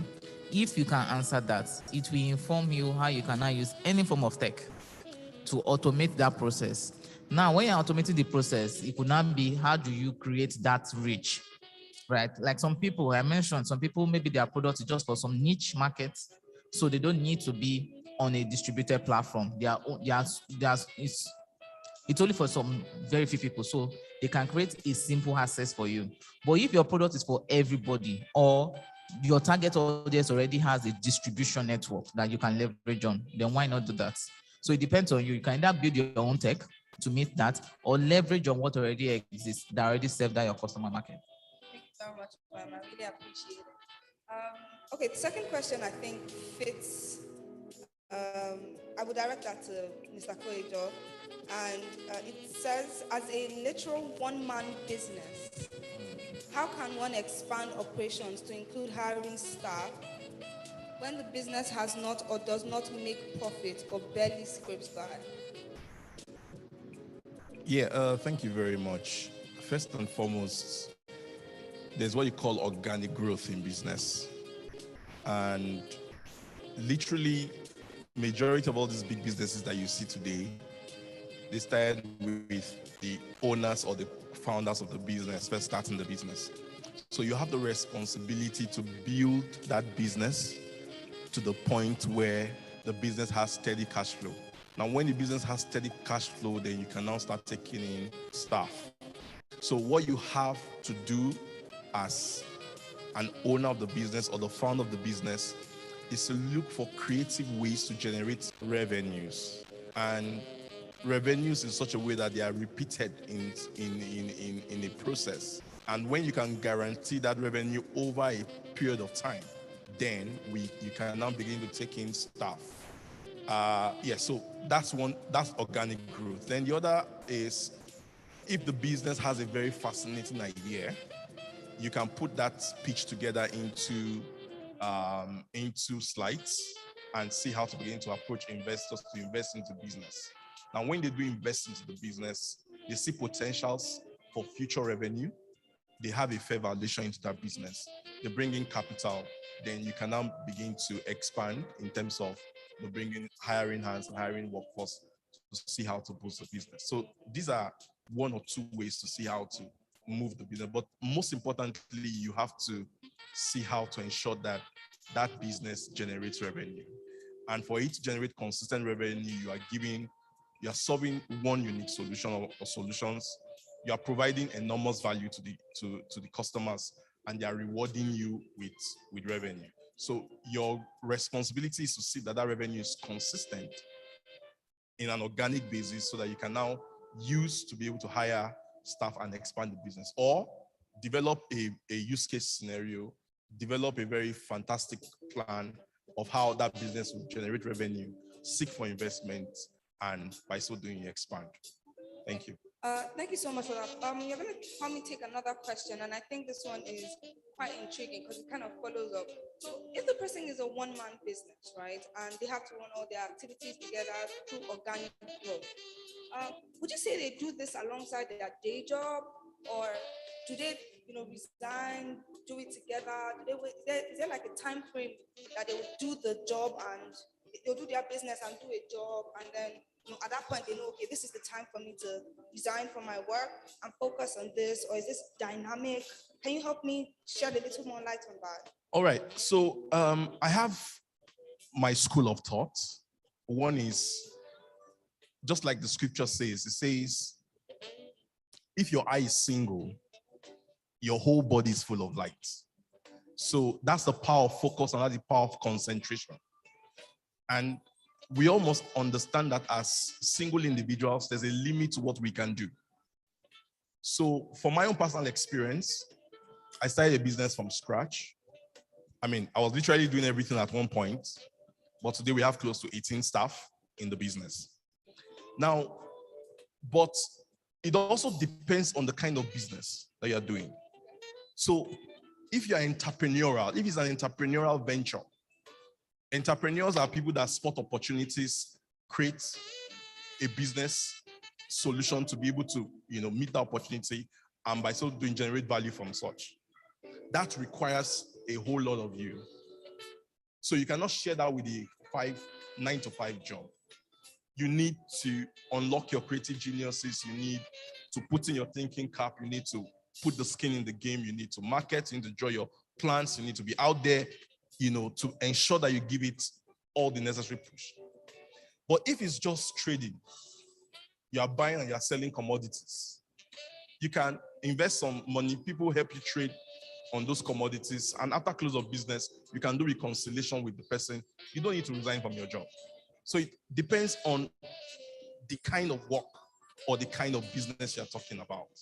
So if it has to do with the entrepreneurial ventures where you need to, build a solution from scratch, take it to market, and push to get customers, you can't do that with a 9-to-5. Let's make this a little more personal.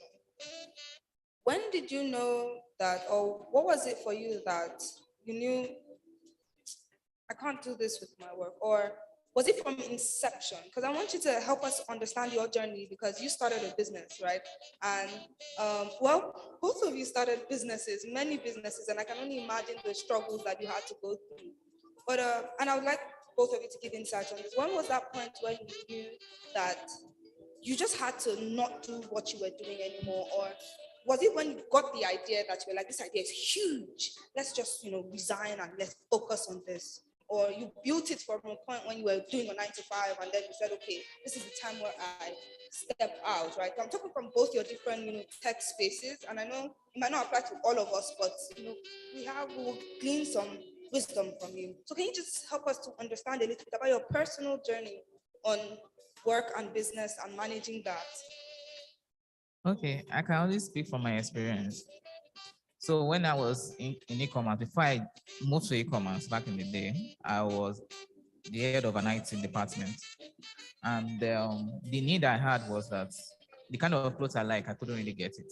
And that was how I went into e-commerce. So I used to bring in clothes from the US, from the UK.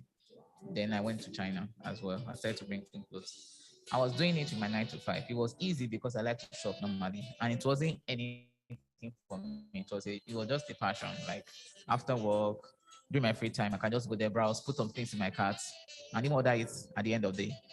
And all I needed to do is find a shipping company that could bring it there from there to Nigeria. And that's once I did all of that, it was easy. It was just like a routine.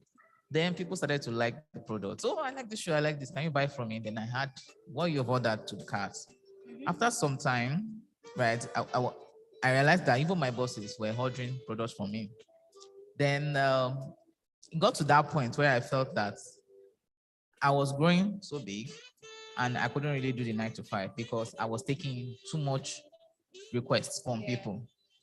Yeah, my office didn't mind because it was totally, I was doing IT and I was selling and buying shoes online. I had a WordPress website, pinkable.wordpress.com. People go there, they pick one or two things, and I just buy it in my free time. But at that point, when I realized that I was now getting trailers of products, it was no longer sustainable because at some point, those trailers come to my office. Almost everybody that has purchased are in the office, so there's no point sending it to my house. I'll bring it to my office, and everybody removes majority of what they want. So at that level, I realized that there might be need for me to transition. So what I just did is to do a self dive. Is this really where I want to be? Is this what I want to go into? And for me, like a tech person, I built my platform there, website. So I transitioned from the WordPress website to a .com, which is pinkebola.com. And that was, I created my own business proposal, my business model. I did the financials. How much would I need to get here? So I had a target that when I get this value in revenue, then I need to quit my job. So the moment I arrived at that, it was time for me to exit. So yeah, and that was how I left. That's amazing. That's an amazing target. Mr. Kolega, please, can you just, share some of your personal experience for us? All right. So mine was straight up from university. And please join me as we welcome our pastor, Dominion City, resident pastor, Dominion City. Pastor, please come. Please keep cap, be on our feet, please. Let's appreciate our host. Thank you very much, sir, for joining us. Thank you. So yes, as I said, mine was straight from university. I started final year university, so I didn't have the luxury that Adebola had. So we just told ourselves we're very, really, I would say ambitious, we're driven. We told ourselves, let's go build a business, let's go solve a problem. And we started from zero, but we built a product in 200 level called Universal Test Engine. It was a software. It was 8 years before JAM went CBT. So that was one of the first CBT software. So today you hear schools saying they need computer-based software. We were doing that since 2006. That eventually became my final year project in university, using computers to write JAMB examinations. That was 8 years before JAMB went CBT as well. So we started commercializing that solution. We put that into software in a CD and started retailing it. So I remember a school in Abuja was my first customer because I left NYSC in Jigawa. Instead of going straight to Lagos, I heard about an opportunity for schools in the Unity schools to get technology using a fund that they had already gotten. So I approached federal government college Buhari, and I stood in 2010. I told them this software will really help them. The principal didn't allow me to sit down. I mean, she just said, okay, we like the software. And it was life transforming for me because we used a CD, 15 naira CD. We designed and printed on the CD 100 naira. We brought the plastic case of 50 naira. We printed the back of 100 naira. So everything I was holding was 250 naira. And we sold that software for 340,000 naira. In 2000? In 2010. Wow. Yes. And But she now gave us an idea and said, okay, before we buy this your open-ended software, can you ensure that everything you promised is inside? So we said, okay, it's a test engine, you can take past questions. And I said, okay, go and put the past questions inside. So me and my team, I remember I had an IT student. So I told you about growing organically. I didn't have an office. I was staying with a family in Wuse too. And I got somebody who was an IT person. He was doing his IT in Abuja. I wanted to work in Chronicles already. We had the registered company already. We didn't have an office, and he was with me. We got past questions, we read through them. We started doing the needful. So in 3 weeks, we put 10 years past questions, WIAC inside the engine, and we deployed it for the school. We trained the teachers. They were excited. And we pocketed 340,000 naira, and we were happy. We thought that everybody was going to give us 340,000 naira the next day.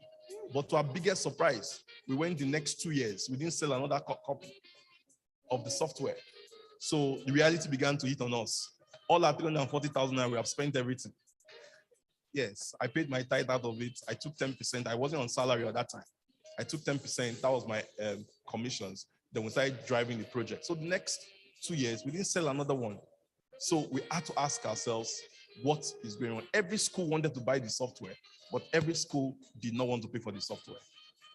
So we sat down with ourselves and told ourselves, what should we do differently? So we said, instead of selling to the school, who really wants to get success is a student.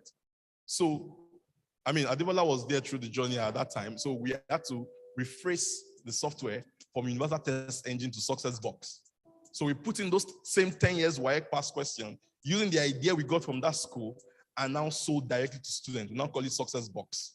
And we now brought the price to 2,500 naira.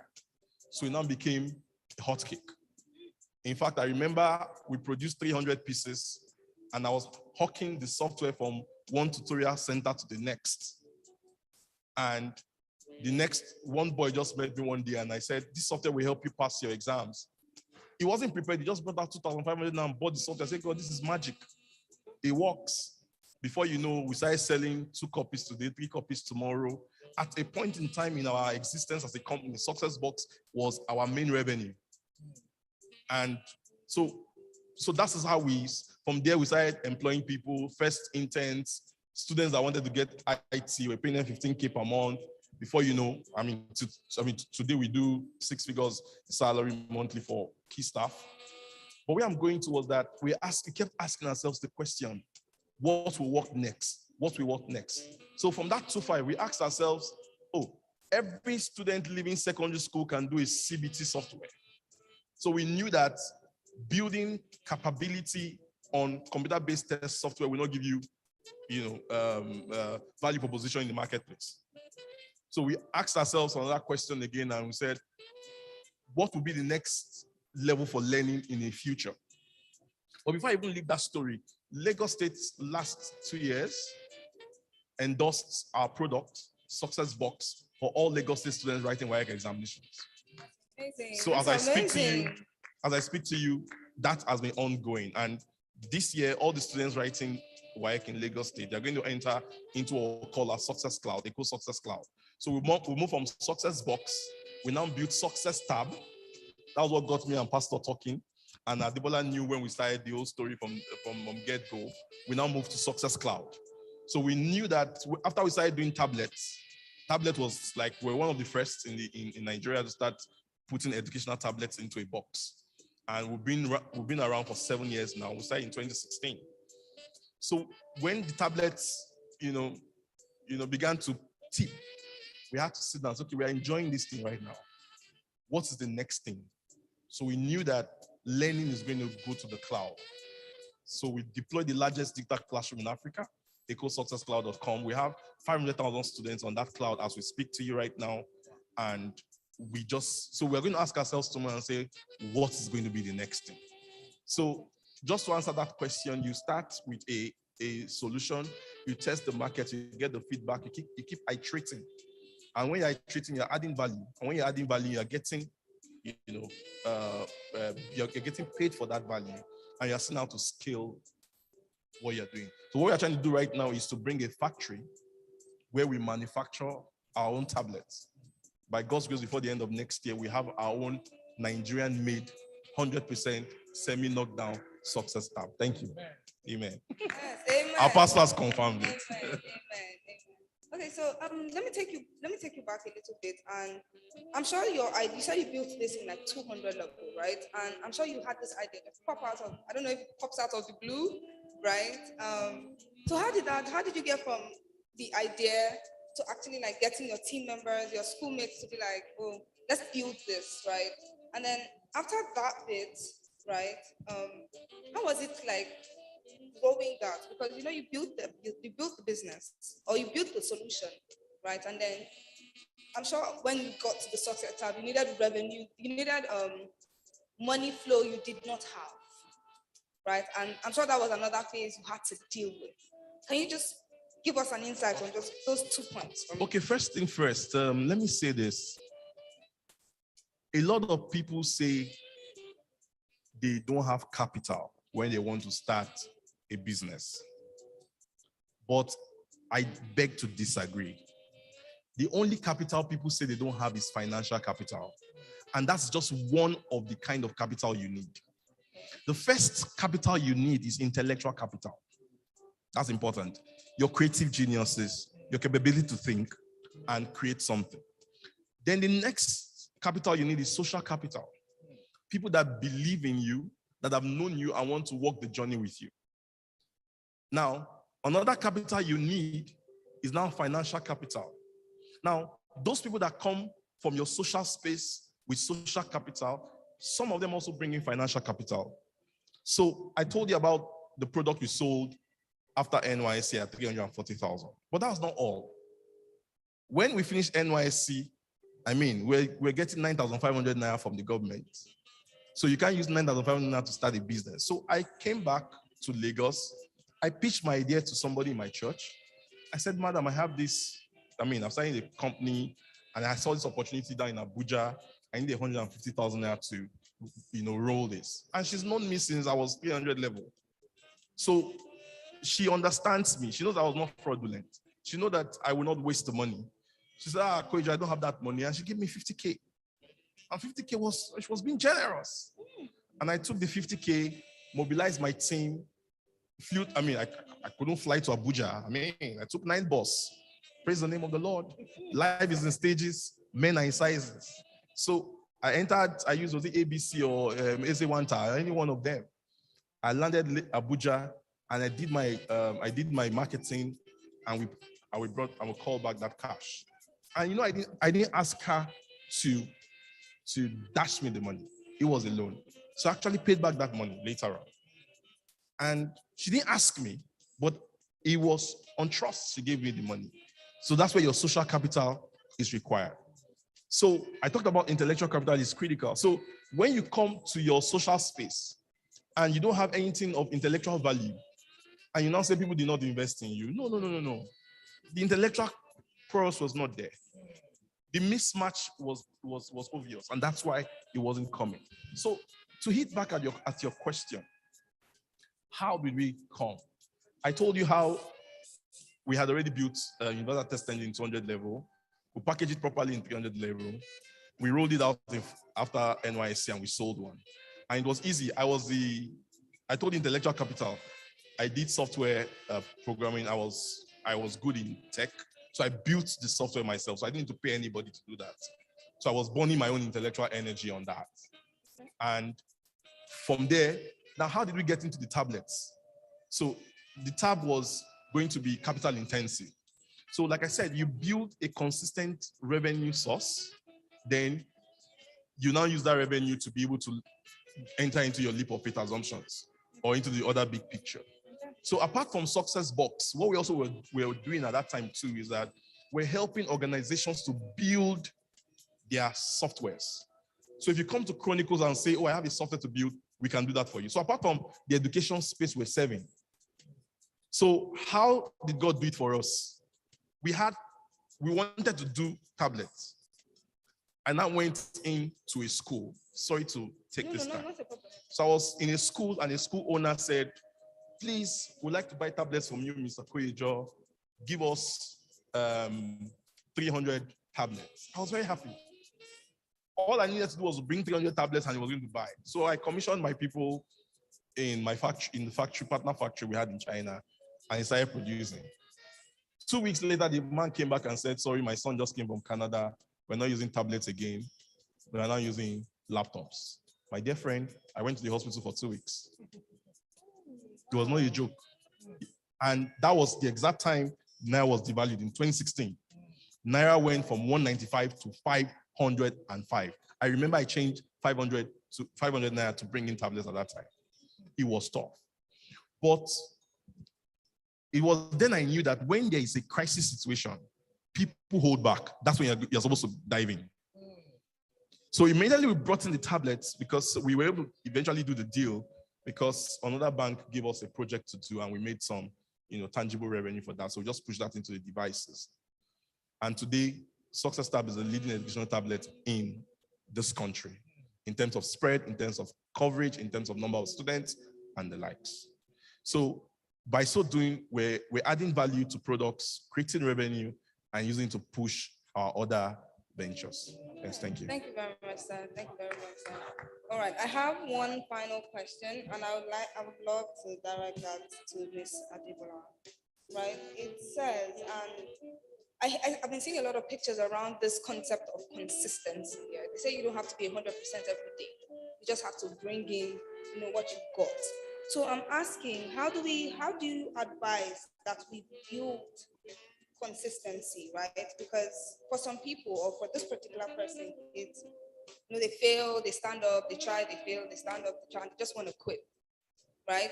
And they've been told, just keep doing it, keep staying consistent, and that is not very easy. What can you, share some wisdom with us on the concept of consistency and failing? Okay, all right. So I really don't know. Okay, let me explain like this. Learning is part of failure, right? So when they say consistency, that means you will learn, you will rebuild, then you try again. So if that is not being done, then that is not really consistency in a code. So when we mean that failure means that a lot of people want to do things, right? I remember when I was talking, I said it's important that when you want to do things, number one, you can look at, if you're a student, look at your local environment, right? The things that they are doing that could help improve your skill. If you are maybe going to be an entrepreneur, you need a mentor, someone you can talk to, maybe even a lecturer, or if you want to be an entrepreneur, it could be a lecturer, it could be someone in that field that may be able to reach out to, even just be on LinkedIn. Or just maybe you join these online associations and able to reach out to someone to say, just mentor me. I want to be able to learn, right? When you fail, it is an avenue for you to learn first. Why did you fail? What could you have done differently? Is it that you didn't target the right customers? So because knowing why you failed is as important as you trying again. Because when you know why, that means that you won't make those mistakes again. So that removes the barrier in terms of you failing again. Now, the additional thing is, what are the additional skills you need to be able to rebuild? So now you've learned, but remember, everything requires skills. We're talking about school. The journey is continuous. You need to keep learning. So what's new? What is the new thing you have learned that could improve that thing? Now, when you marry all of those together, then you do it again. And even if you fail again, you will realize that you are closer to that your goal. You are not where you started. So it depends on where you're looking at it from. So in that way, that is what I see as consistency. If you are not doing this and you are just doing the same thing over and over again, that is not consistency.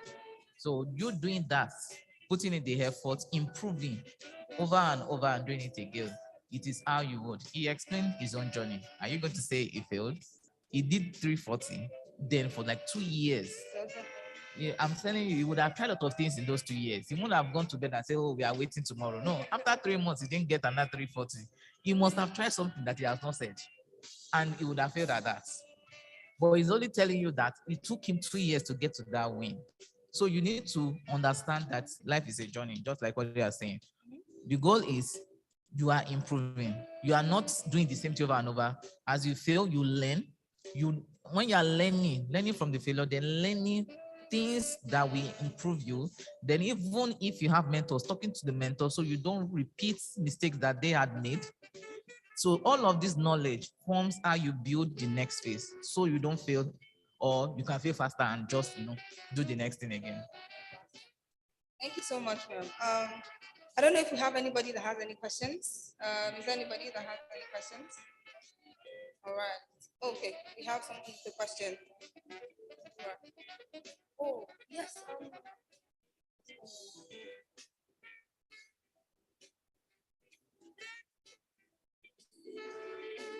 All right, so there was a particular question that has been requested to be read out, and it was for Mr. Smith Bam, but I don't know if you would be willing to answer on his behalf. Mr. K, would you be able to answer on his behalf, or our pastor? I think. So will you be willing to answer on our, for us? So this question is directed to Mr. Smith Bam, and it says, he mentioned married people not being friends with singles, and the person particularly said that she's had conversations with married people and giving wisdom or giving advice that have helped, right? So when you advise people that married people shouldn't, hang out with single people and all of that, is it only married people that can advise married people? Or, does that logic really work in this day and age?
Married, and their single friends begin to complain. Oh, this lady, she just got married, she does not talk to us again, and all that. I have a case like that. These two friends, they were all friends from university. Now, she was her chief's bridesmaid when she was in her marriage, and they were all friends, prayer partners when they were growing up and all that. Now, this one got married. The other friend came to tell me and said, can you imagine? My friend got married, and because of that, I can't reach her on phone. I can't talk to her. I just told her, please, can you just calm down? I said, please, he was trying to peel and can you just come now? He said, do you know, we used to chat like this before. She's nowhere to be found. I now understood that the realities of, getting married and the responsibility that come with it will not allow you to associate like you used to associate before. Before you know it, that other person begin to get pained. Now, I now told that young lady, let me see how you will behave after you got married. The same thing happened to this young lady eventually when she got married. When she got married, I now called her. I said, remember I used to talk about this lady when you got married. Now look at you. When last did you call me? When I said, Mr. Corridor, you know now. Exactly. It has caught up with you as well. So you understand. So there are some peculiarities, new responsibilities that comes with the marriage couples. And of course, to gain experiences and to model your marriage appropriately, you need to also look at people that have gone ahead of you. But your case is peculiar. Of course, advisory is important, and please don't stop. Thank you very much. Yes.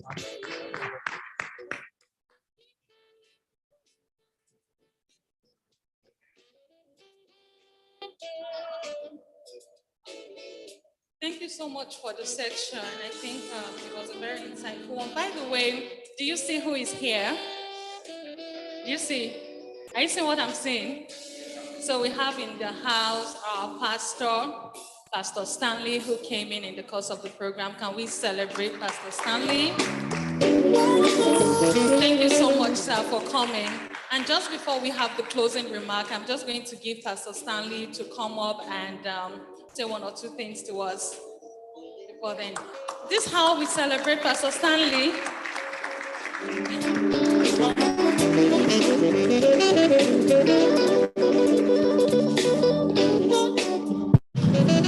Wow.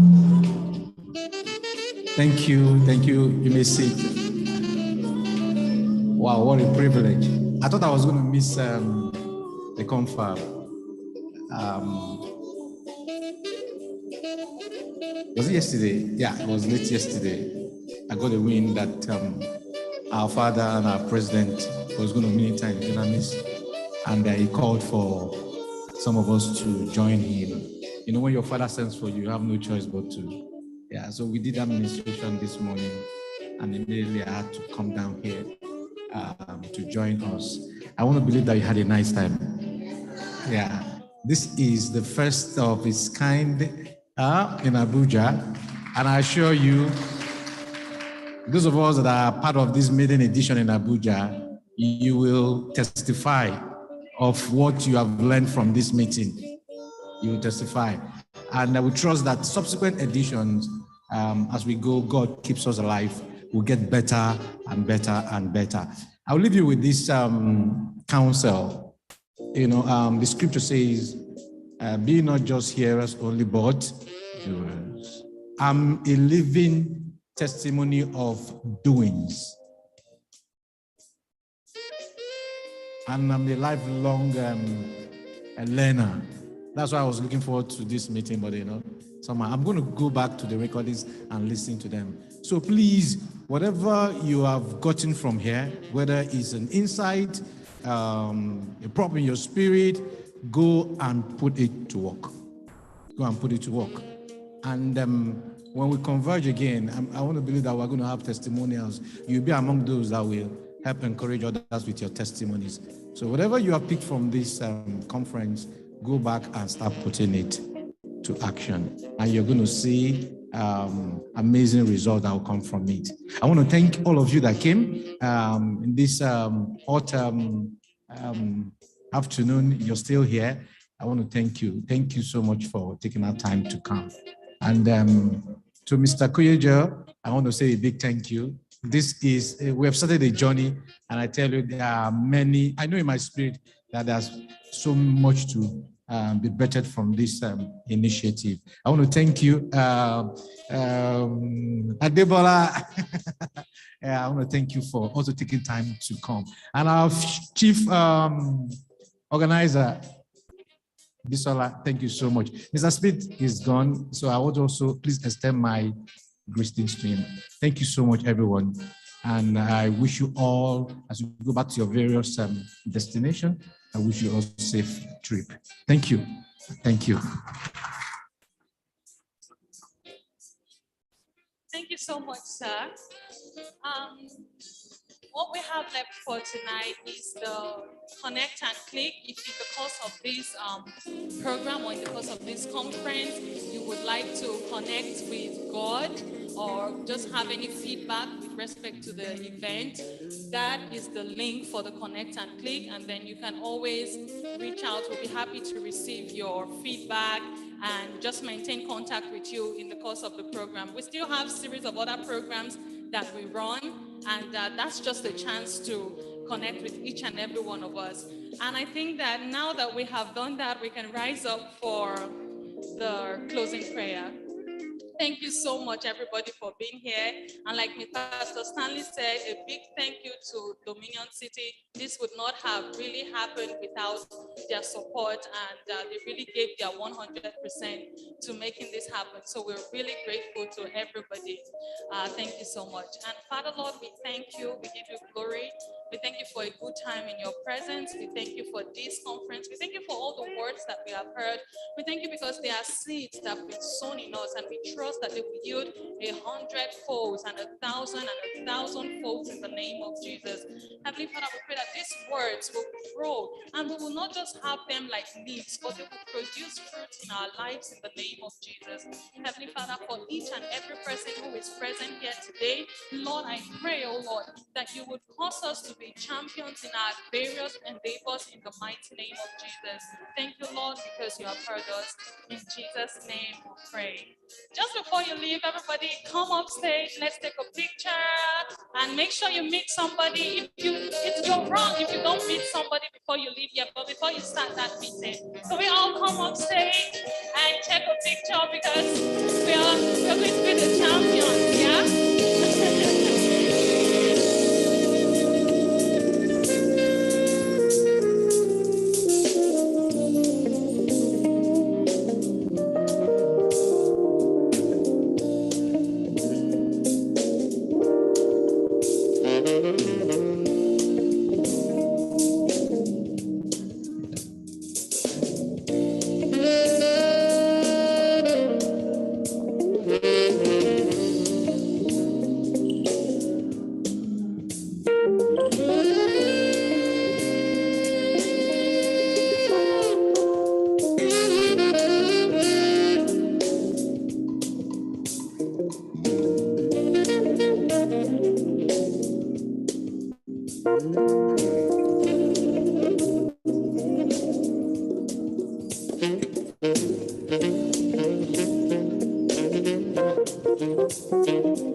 Glovo brings you anything you want, like the package that you get and chilling after work. Order a Glovo and we get it.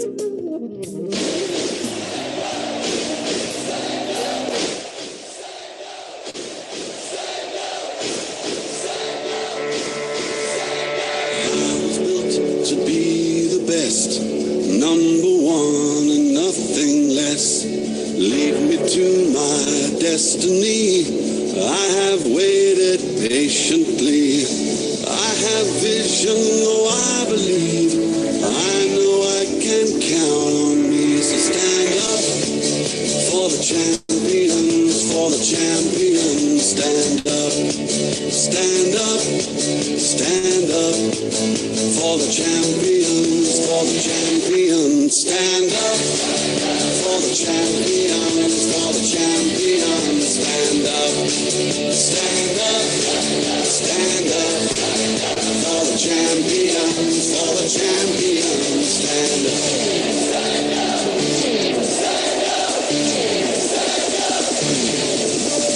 Here we go, it's getting close.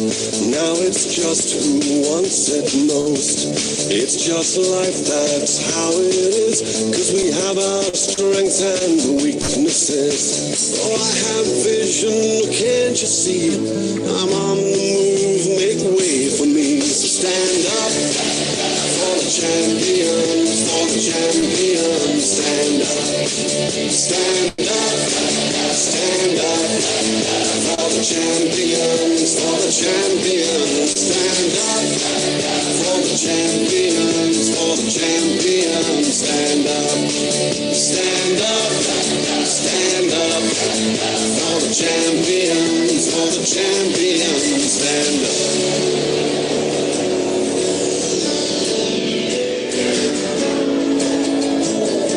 And when I fall down, I have to pick myself back up.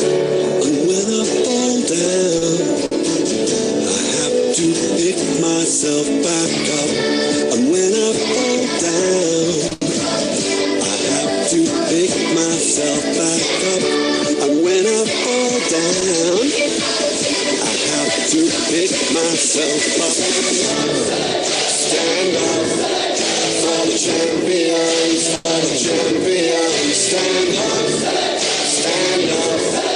for the champions, for the champions. Stand up, stand up, stand up for the champions, for the champions. Stand up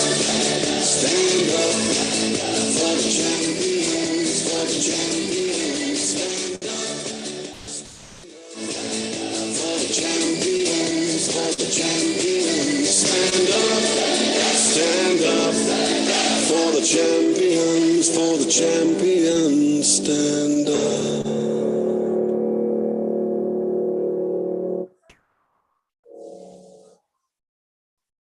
The evolution.